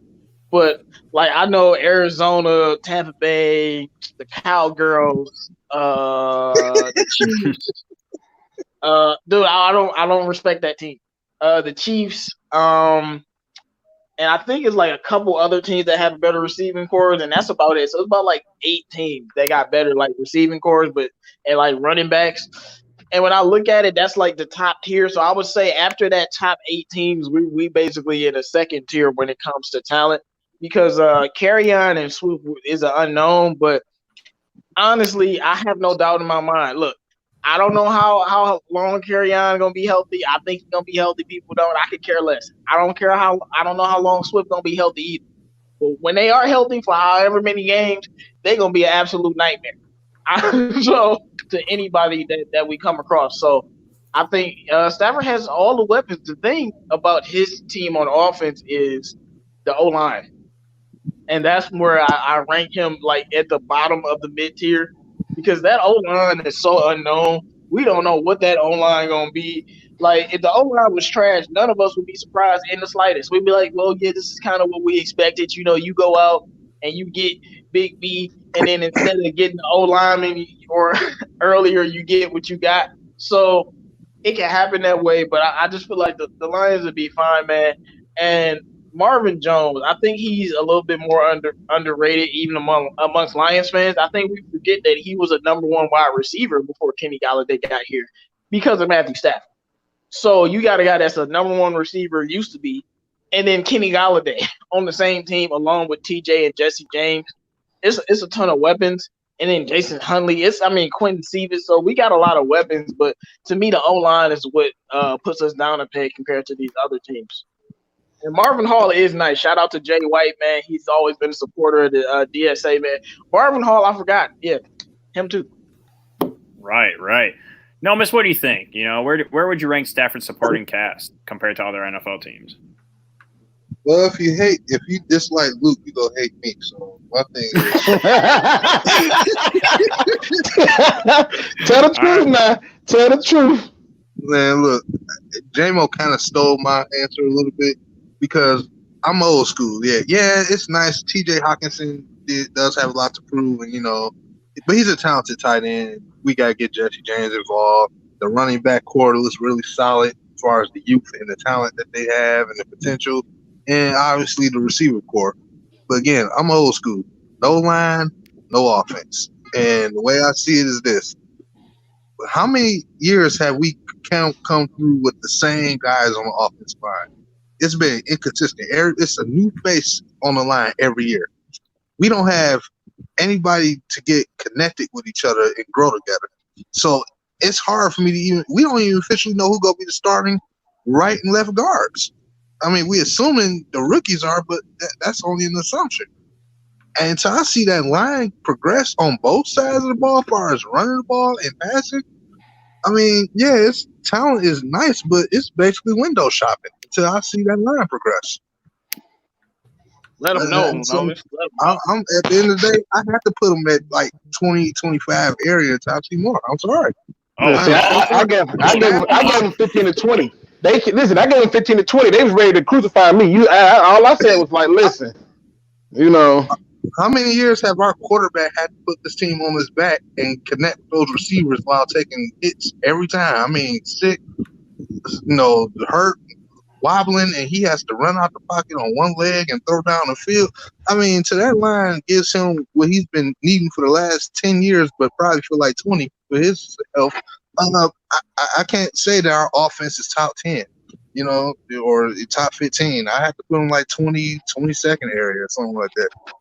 But see, it's not, and I'm telling you, listen, like Dolo, like he said, we're at the positivity, but it's just, when you got this many unknown variables, you can't, like, I heard this quote a long time ago, and it said a lot of unqualified people making a whole lot of qualified statements.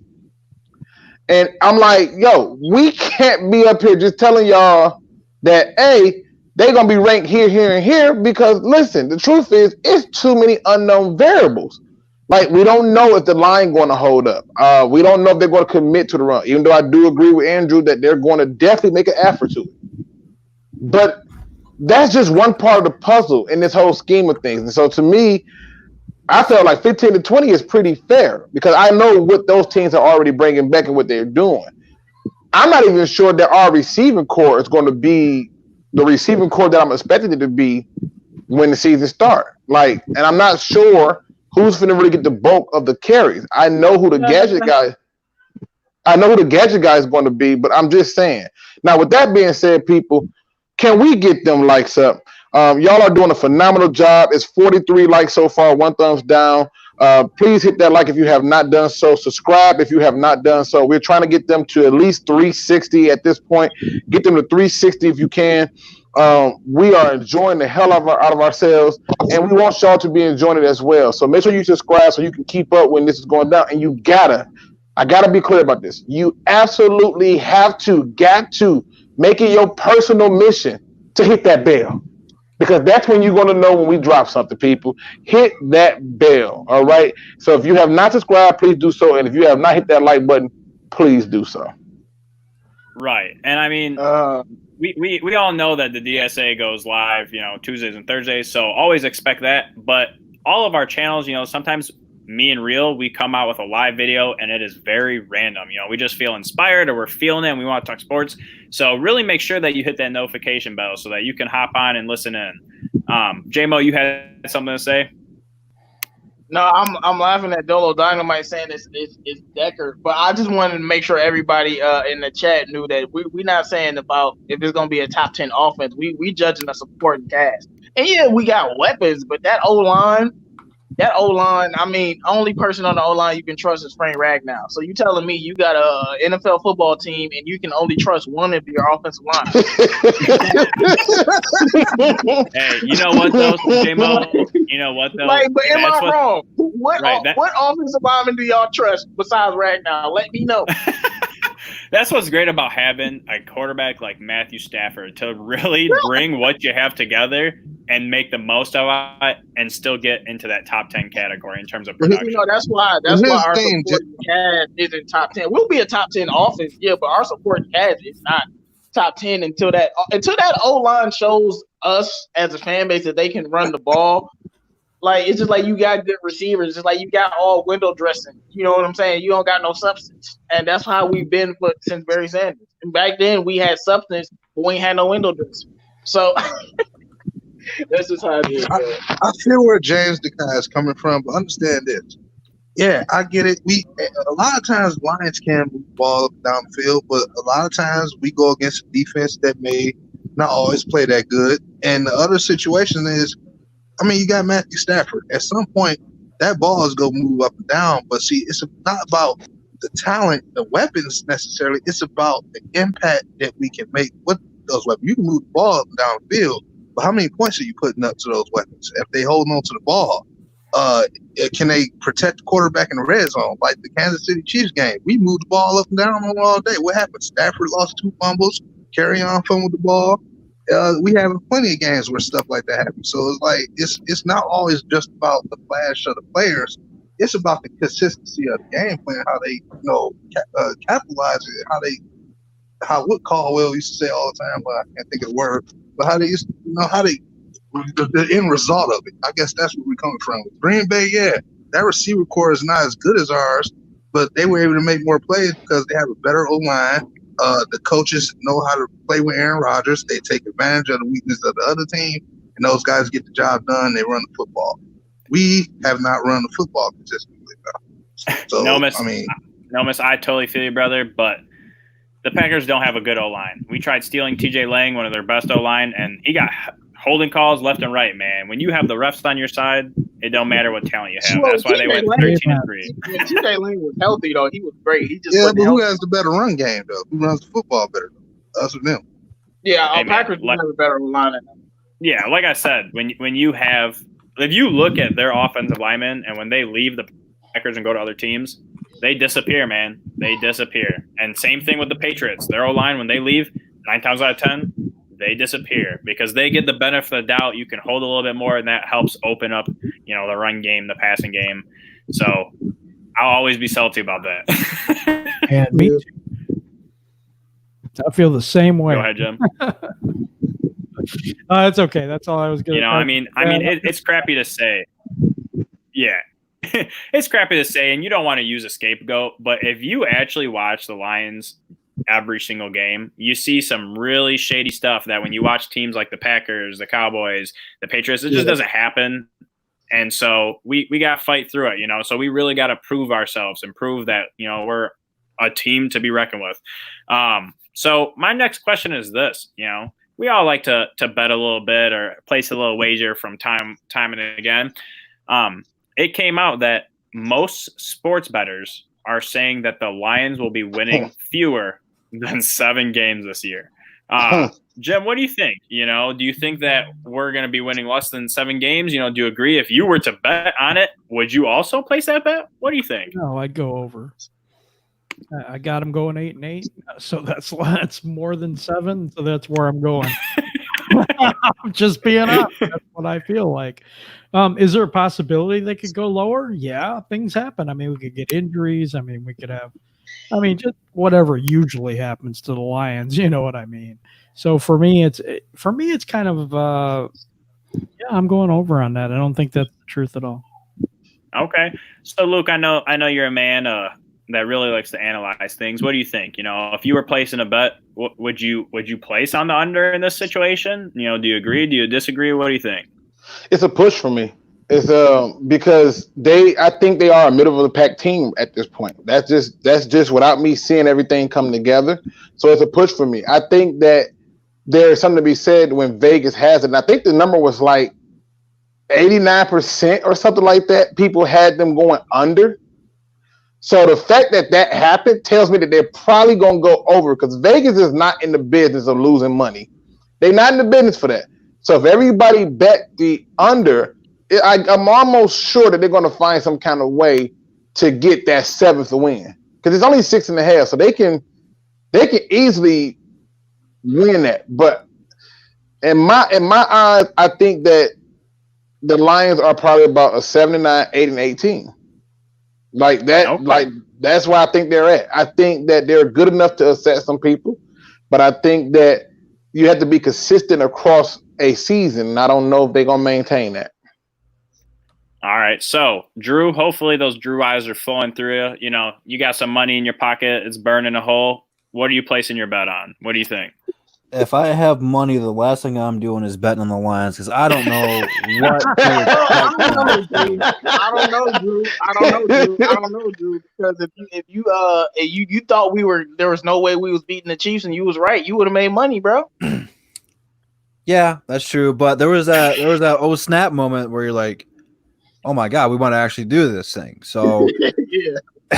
It's with the Lions. Like it's almost like anything that I think is going to happen, they almost do the opposite. If I'm not feeling about the year, they play really well. If I feel good about the year, they get the 3rd overall pick in the draft. So I don't know. I think on this panel, I don't know. Jim and Luke's been pretty not so sipping the Kool-Aid, but I was going to say I think I'm probably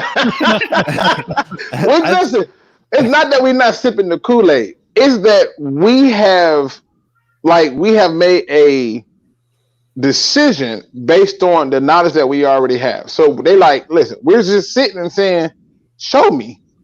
I'm not giving you the benefit of the doubt no more. I'm right there with you, man. It's just 7 games is kind of like right where I have this team, which is not, in my point of view, not bad because it's so rare for a team to only win 3 games to then all of a sudden go on to win 9 or 10. Like that's tough. And I know injuries were a huge part of last season's, but I don't know if that's a realistic expectation. Like I want to see improvement from this team, but at the end of the day, like I'm twisted about it because like I'm thinking like a normal person. I'm using common sense here of what I want to see from a team that's trying to rebuild it. I'm like, oh yeah, we're not rebuilding. They were brought in here to be a playoff team. So I'm like, they kind of have to do that. I don't know what to expect from this team. So my bet would be to hold on to that money and put it on Tampa to win their division. Okay. So as a wise woman once said, if you bet on the opposing team, you can't be mad if the Lions show up, right? You want to make some money, you want to be happy. If the Lions lose, you can make some money and you won't be as mad because you made some money. But if they win, you'll be happy because it's your team. I'm sorry, but I don't want that to be the situation. I'm going to place my bet on the over because I think we have so much talent. And with a healthy Stafford, we're not losing that Redskins game. We're not losing all those games that were a 3-point game, 4-point game, lost in the 4th quarter because we would have played so much better throughout the entire game. And there's teams like the Rams that go 3-13 to 13-3, like the Chargers that did like a 4-12 to like 12-4 type record. And all it takes is 1 to 2 plays in those games that they lost and they actually execute to get that win. It could be a 1-play situation that changes the whole outcome of the game. And I think this is the year that we're going to execute and we'll be around that 10-win game. So I would definitely place on the over. JMO, what do you think? You placing your money on the under? Or you place your money on the over? I'm gonna go with the over only because, like, if I was being a completely unbiased Lions fan, and I was going to Vegas, I would have this team at 8 wins. That's the type of team that I would like, have them. That's what I would bet. So since it was at 7.5 or 6.5, whatever, of course I would bet the over, and I would bet 8 wins because I think this is at worst an 8-18. I think this team they definitely can win 8 games with the teams on their schedule, and I think they'll be better than that. But at the base, I'm looking at an 8-win team. And Vegas is up and down with us every year. Sometimes I remember when we went 9-7 back-to-back years. One year they thought we was gonna be good. The other year they thought we weren't gonna be good. So it is what it is with Vegas. But I will bet the over. I think this team is at least gonna win 8 games. Definitely.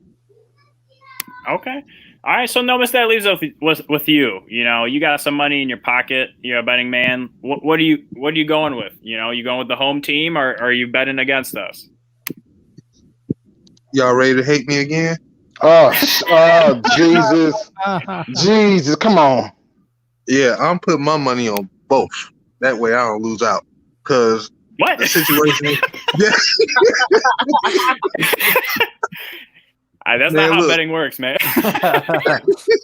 Hey, one side don't have to know about the other. But look, okay, it's like this. We know the Lions, where you trust the coaching staff or not, Lions are built. And I'm not about to get into all that. If they finish building or not, we're not going to get into that. But what I will say is this. You're building me something. I want to see the product. I'm willing to bet the money to go over. But I want to see how you're building. If you're telling me, hey, Nomis, I'm going to build you a house out of cards, and I'm going to make it in a way that it's not going to fall over, I can believe that all day. But I need you to show me. Show me how you go do it. And the best way for them to do that starts with training, OTAs and training camp, right when they get on the field and start trying to push this ball down the field. I need to see how they're going to do it to show fruit of what they're building on. You tell me how, but show your work. Right. My next video, Nomis, is going to be a House of Cards video for you, man. I'm going to show you how to build a House of Cards, all right? I just got to be optimistic, man. It's a new season. We got a lot of new pieces, and I don't think 7 games is out of reach. With a healthy Stafford, we've seen it. He's won 8 games by himself in a single season. You add some talent and some defense, a little spice, a little everything nice, Powder Puff Girls type stuff. We can get some wins, and like everyone's been saying, it's our time in the division. We got 6 games against the Vikings, Packers, and Bears. It is our time to shine. The NFC North is imploding. You should easily be able to get 4 of those 6 wins with what's going on. So I don't think 7 wins is so out of reach. But let's see here. We are an hour and a half into this video. Y'all have been fantastic in the chat. If you guys have questions, start posting them now. We got one more question before we start taking your guys' questions. So Justin Coleman said that the DB unit wants to win championships. Do you think that the DB unit that we have right now has the ability to take over our defense and turn them into a championship caliber defense? Drew, I'm going to throw that to you. What do you think about that statement? Yeah, absolutely. They have the skill set potential for when they leave to Seattle to make Seattle a Super Bowl contender. For right now, I mean, I'm all jokes aside, I hope that's the case. And you want to hear that from your players. You want to hear them say, yeah, I'm the guy who's going to make us not the joke anymore. I'm the player who's going to make this defense legit. I'm going to be the player who buys into the system and leagues by example. I'm going to be the guy who's going to get 10 interceptions. I'm going to be the guy who's going to get the pressure on the secondary so that way our boys up front can get that double-digit sack leader. I love that attitude. I just don't know right now. We have a weird mix of veteran players and young players. It's a good mix for that. I think that in time they could be. That's a lot of pressure to put on this unit right now, especially as bad as they were last year. We got, like you guys said, we got a lot of new faces here. So I love to hear that kind of talk. That's a lot of pressure to put on somebody, and I'm just not ready to put that kind of pressure on this team yet. Andrew, let me ask you a question. Don't Queen sing that song Pressure? I don't know, right. Man. I know the song you're talking about. I'm the worst. Like I'm asking this question because to me, it's like I hear what Drew's saying, but it's like Put the pressure on them. Listen, it's only two outcomes from pressure: diamonds and destroy pipes. That's it. I would rather see if they can shine bright like a diamond. Yeah, that's a Rihanna plug. so I'm just saying, to me, put that pressure on them. I heard you saying, Drew, but put that pressure on them.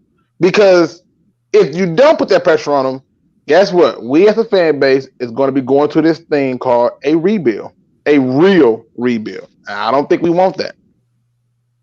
Okay.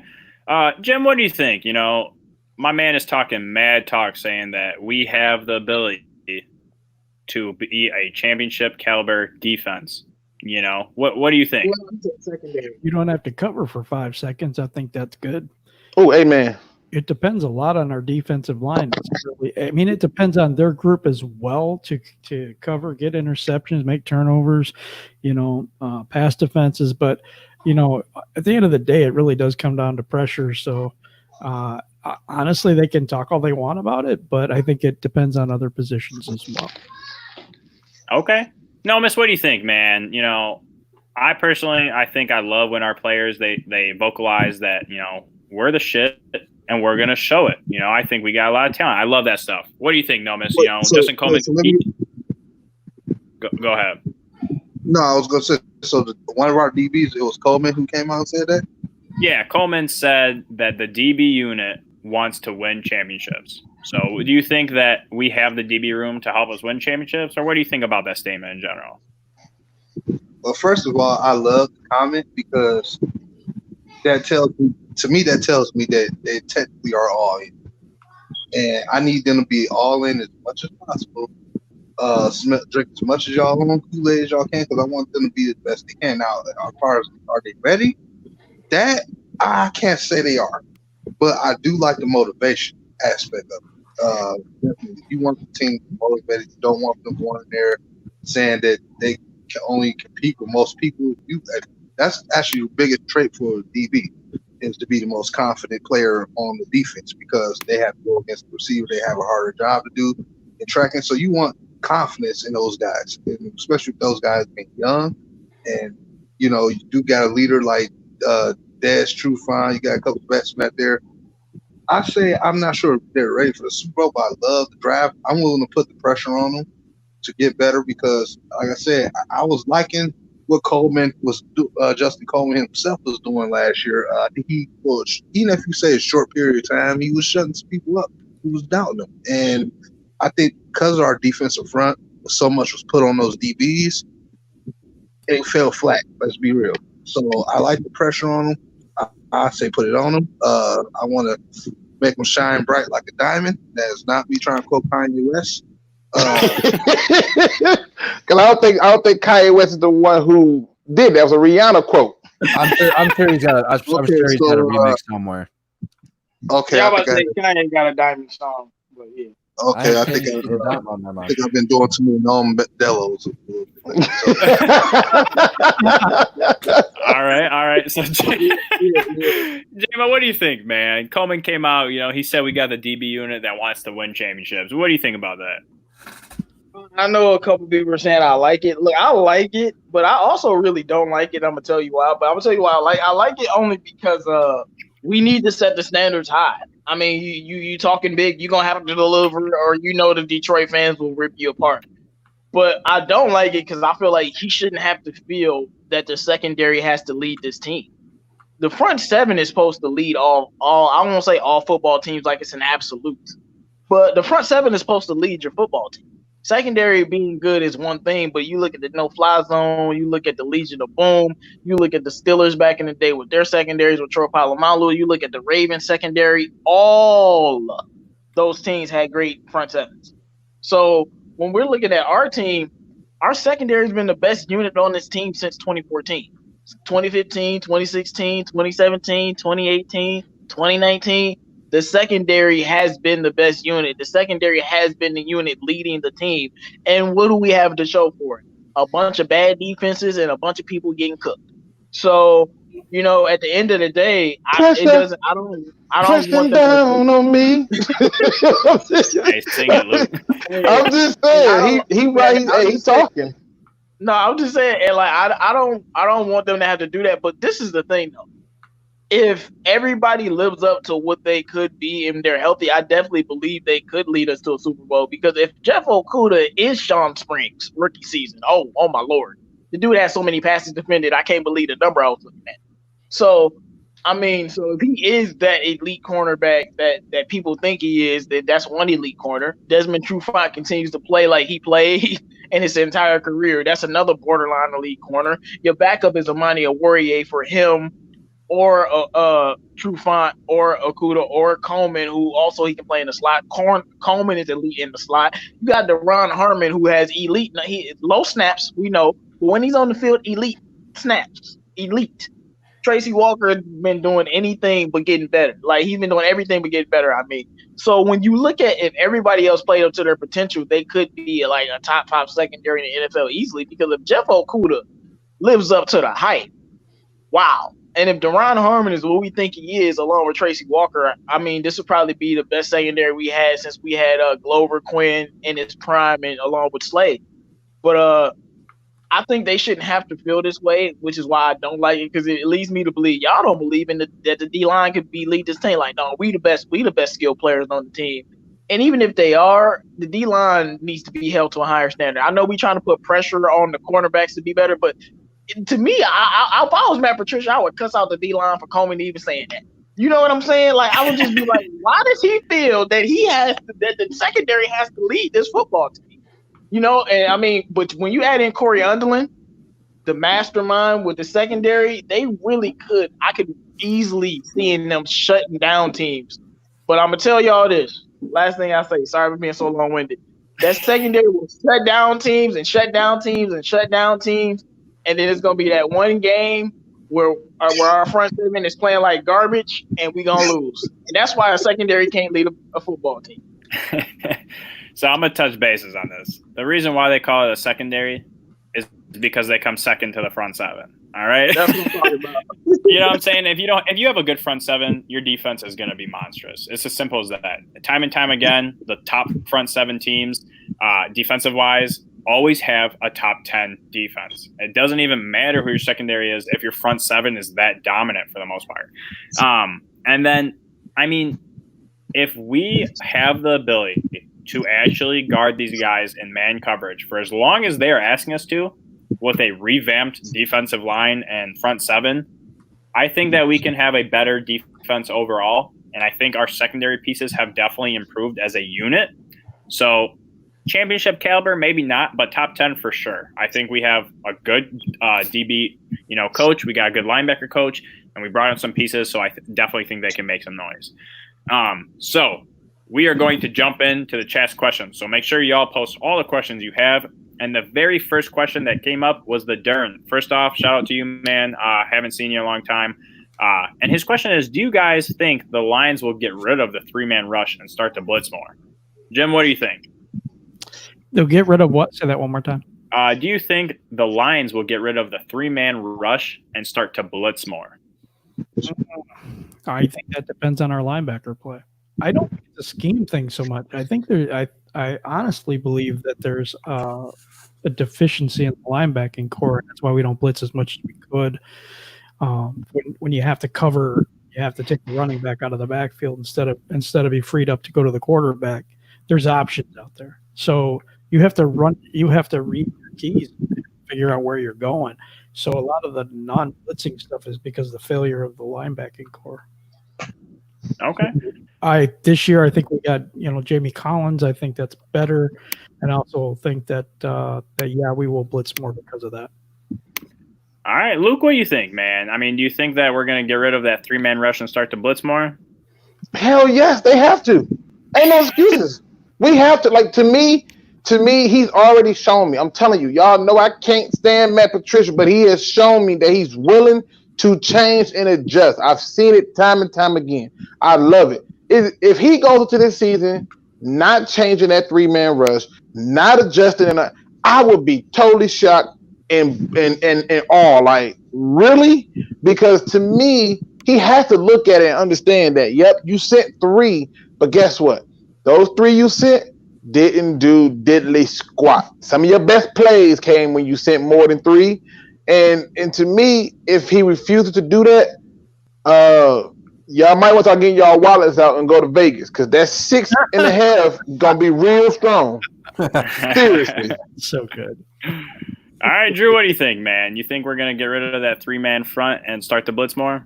One can only hope, man, and it's just personal preference for me. I don't like the 3-4 system, and then especially being Detroit, the whole mindset is to be a bigger, more physical team. The 4-3 is what I feel like we should be running, but again, that's just my personal preference. It's what I like. It's what I think works the best. I hope they blitz more. I mean, they certainly can't blitz any less, that's for sure. So if any good coach has to be hard on themselves and realize what they did wrong and what they need to do better, and to get better and be more effective, to be a better team, both offensively and defensively, you have to be more aggressive, and that means more blitzes. Okay. J-Mo, what do you think, man? You think we're going to get rid of that 3-man rush, or do you think we'll start blitzing more? What do you think? I think we are going to get rid of that 3-man rush. I know people like to think Paul Pepperoni had nothing to do with the defense, but I think that 3-man rush is all Paul Pepperoni. And also, we've seen Matt Patricia change his defenses before. Maybe not so much last year, but in 2018, he used to literally switch defenses every week, literally. And it used to work sometimes. I still remember the Rams game. But so I definitely think the defense is going to continue to be fluid, but that 3-man rush stuff is dead. I think we realize that we don't have the personnel in order to make that defense work. I think it's going to be a traditional, more of a 4-3 system, but I think it's just going to be fluid every week, but it's definitely going to change. Okay. Nomis, what do you think? You think we're going to switch to 4-3? You think we'll keep the 3-4, start the blitz more? I don't think we go. I'm in slight agreement with everybody, but what it is with me, I don't think he's going to just switch to a 4-3 unless he feels he has to. Because remember we were supposed to be some kind of hybrid defense, but the point I'm kind of. Is that what we are? Okay. No, look, it's like this. I don't think it's necessarily a need to get rid of the 3-man rush. I think it's the problem of how many times you use it. And I feel like if they could at least meet each other in the middle and say, okay, bring the pressure on 2nd and long, like bring the blitz. That's one thing I remember Seattle used to always do. They bring the blitzes on 2nd and 7 or further. They blitz you because they know that if they can get you back further on 3rd down, they can just drop back, load the box up, and, because you got to pass at that point, and then they can get off the field. If you come with something similar to that, and I don't say it had to go exactly like that, but just these 50-50 at the time, if you have to drop 3 rush, it may be an understandable situation. So I'm saying instead of doing it 100% of the time, and I think where Jim was coming from, I think it was a talent perspective. When I go back and I listen to guys like, I think it was either Reisman or Matt Vaughn who was on the show, they were saying, for example, like guys like Devon Kennard, although he got sacks, the pass rush wasn't really good for him. So it's like, I think you have a better perspective from the talent at the linebacker core as well. It still has to prove itself a little more, but I think those play in the term as well. So I think you'll see at times where Patricia, because I remember in his first year, it seemed like we did blitz a little bit more in his first year. Then the second year, too, we just completely loaded the box.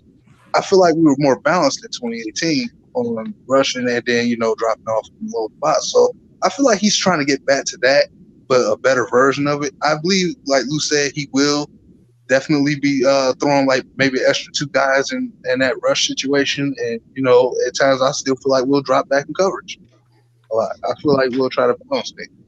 Okay. Numbers, you better be careful. They gonna egg the hell out of your channel. You done messed up now, okay? You better be careful. Listen, ladies and gentlemen, we got 48 likes. Can we get 50 or more? Can we get 50? If you are in here and you have not hit that like button, please do so. We got 48. Can we hit 50 or more?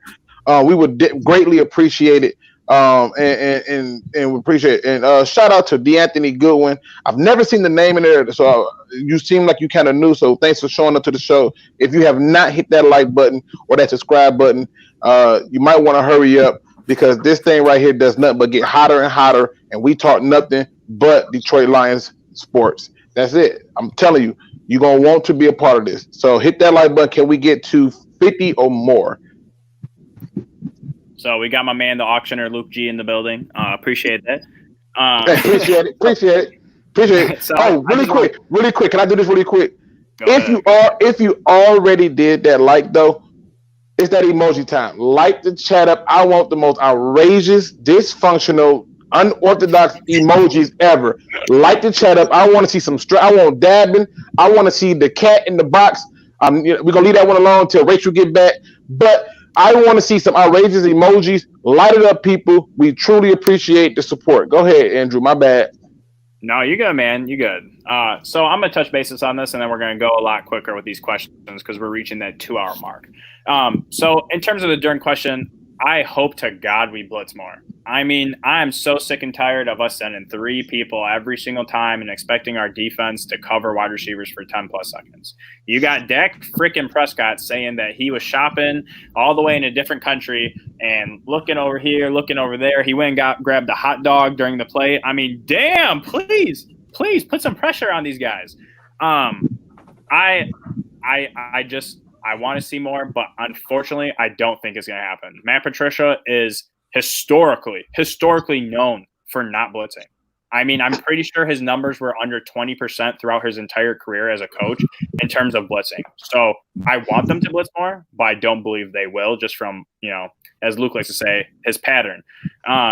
So we're going to start doing these questions.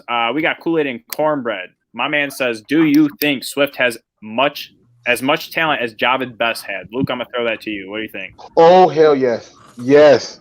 The only difference is Javid Best was like way faster. But in terms of that vision, one cut, getting up to a top speed really quick, oh, yes. Catching out the backfield, being a threat there, oh, yes. Being a poor blocker for the quarterback, absolutely. They share all that. But I promise you, when it comes to his ability to run, people forget Javid Best didn't always try to make you miss. One of the problems was he was trying to like lower his shoulder, and I'm like, Javid, oh God, please don't do this. And he didn't shy away from a lot of contact like as much as I would like him to. But absolutely, I think he is as close as it gets to our Javid Best. That's a good call by you. As soon as you said it down on me. All right.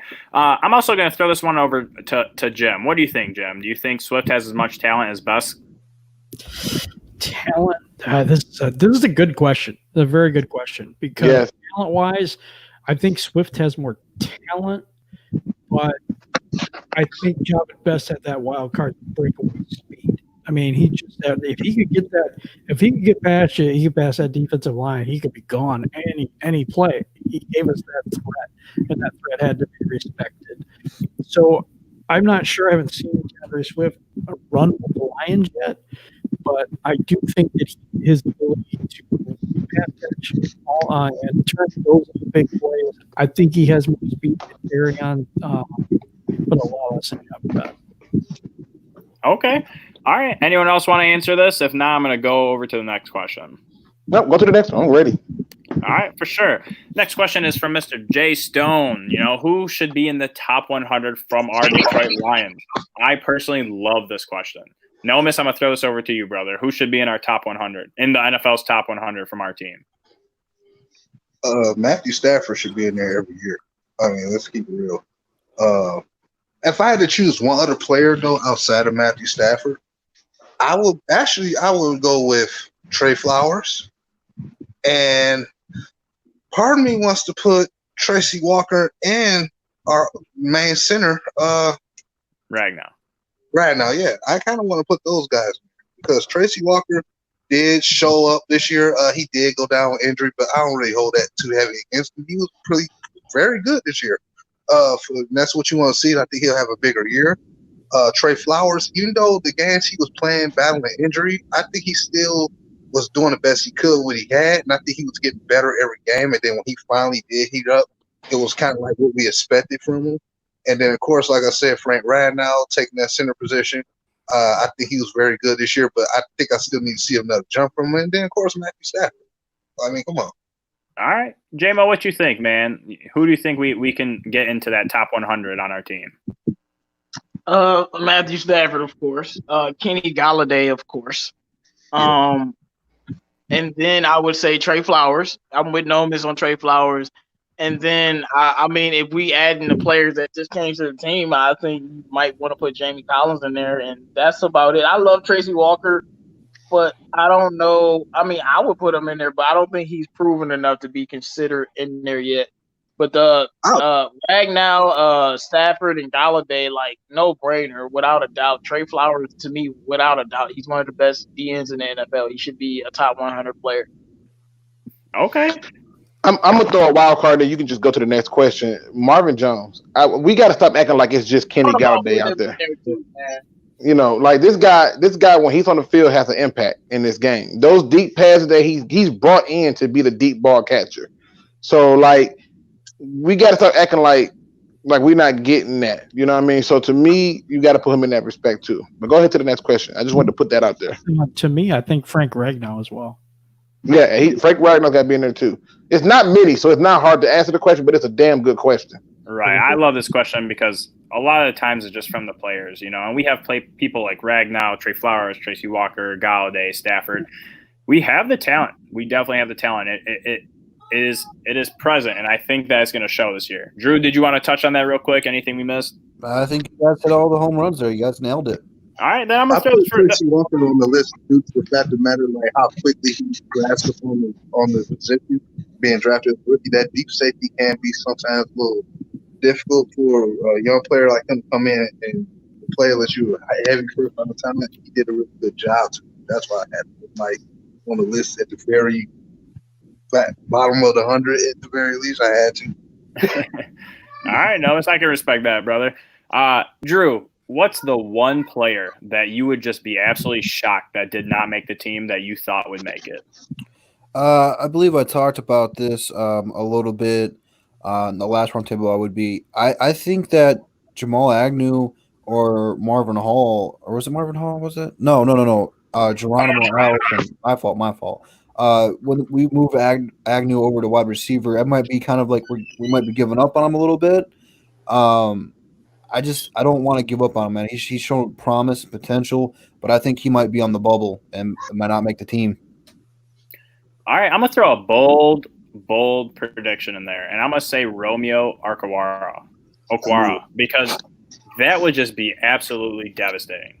The hype surrounding Julian Okwara from draft day was so big. You know, they're all about like, man, I get to play with my brother. We always compete against each other, made each other better. And to see Romeo get cut or not make the team would just be so crappy, especially because we already had a lot of locker room stuff go on. And, oh, you traded my best friend. Oh, this. If you literally got rid of Romeo. I got news for you, Andrew. Go ahead, Jim. Prepare yourself. I think it would just be a bad move. Anyone want to touch bases on that? Yeah. Nope. Yeah. I'm good. Go For ahead, the Jim. question, or Yeah. my surprise would be Don Muehlbach. You know what? No, you know what? That's a damn good pick because if he didn't make the team, you'd be like, wait a minute, they finally released this long snapper. The curse would be over, man, if he finally was released, man. You know what's funny is that didn't cross my mind because I'm literally like, this man will die in a Lions jersey. He will never retire. Right, I'm telling you. We'll never get him off our team. So I did not even think about that. So it was a great pick, Jeff. The Lions cockroach. Not saying he's bad, but outside of snapping the ball, I'm like, he just can't get rid of him. He's been here so long. When I see him in like the tunnel, I swear, everybody and their mama just call him out, and he's like having like 10-minute conversations. I'm like, this dude been here too long, right? Like think about this. Think about this for a moment. Like the long snapper is a household name. Like what the hell is going on? Like this is rough. But go ahead, Andrew. So we got the next question, and I actually almost put this in our questions from the panel, and it's someone mentioned that they're comparing Cephas to Jarvis Landry and that they're similar players and that Cephas can kind of be like a Landry type player. Jim, what do you think about that? Do you think Cephas could be a Landry? No. All right. Why not, Jim? Why not? Do I seriously have to answer that? I know. Well, hold up. Go ahead. I'm buying all that Kool-Aid right there. Huh?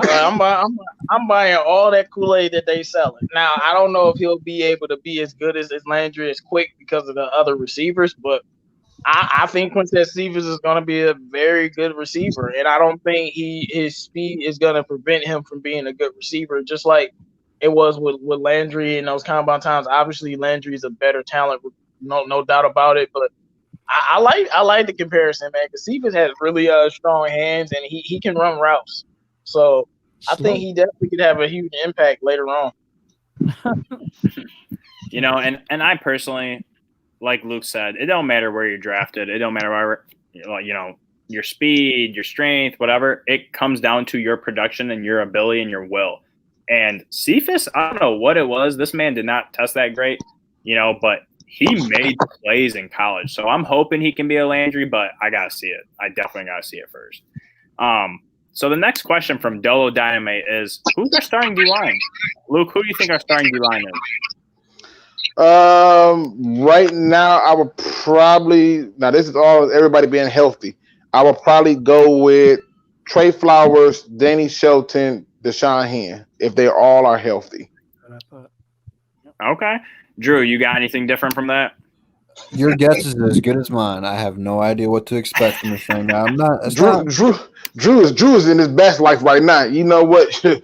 These are some good questions. Okay, they are. I mean, we got just a lot of question marks. I think it'll be fun to watch.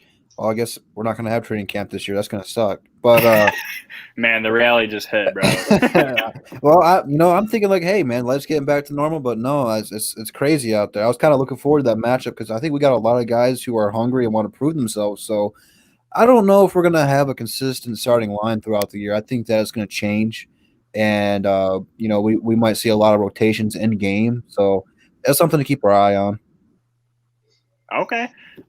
So the next question is going to go to you, JMO. Do you think that we would have blitzed more if we had a healthier defensive line last year? Is that rhetorical? Yeah, of course. I mean, Deshaun Hen required double teams. And I think along with, Snacks, if Snacks was healthy completely in Deshaun Hen, but Deshaun Hen and Snacks allowed us to blitz more because they required double teams and they created pressure, especially Deshaun Hen. So we definitely would have blitzed more and got after the quarterback. Everybody was 100%. I mean, I'm gonna be honest with y'all. Obviously, he's just one player on a 53-man roster, but I feel like if Trey Flowers was 100%, I think we win the first game. So because he got tired at the end of that game. So if he was 100%, it just, I think it's a lot of games that we will win. But of course we'll blitz. We'll blitz more. All right. So as we've said, we hit that 2-hour mark. We're gonna start wrapping it up, folks. Nomis, I'm gonna throw it over to you, brother. What are your closing statements? Oh man, I'm glad I was able to come in on the show. You did a very good job hosting that for your first time. You got on quick. So shout out to you, Andrew. You held it down there. Shout out to everybody in the chat, man. Look, like I said, we all want this team to be in the top 5s and 10s and everything on every category, except bad stuff, because that's just gonna piss me off. But here's the thing: I want everybody to take the time, man, to stay to yourself. Still not get ahead of yourselves. I know they open this stuff back up, but try to contain yourself. I know the weather's looking beautiful like it was today, but you still have to be cautious. And I want y'all to take care of yourselves, man. Stay healthy. Of course, like I always say, blessings to everybody in the chat and to the fellas on the panel. And shout out to the entire DSA. This is Nomis J TV, and I'm out. Y'all have a blessed one. All right. Appreciate you, brother. JMO, what are your closing statements? What's good, everybody? We had a great show as always. Shout out to all of my people in the chat. And I just want to say that I didn't entertain any of this Trevor Lawrence thing. That was not my idea. Y'all had to go do that. I mean, like that was some crazy talk, but it is what it is. I'm very upset about it. It's not having minicamp. For all of my basketball fans, me and Drew and Nomis and others will be doing Above the Rim this Saturday on Drew's channel. And last but certainly not least, sign Kenny Golladay before I lose my mind. Fact. All right, Drew, the man that shares my name.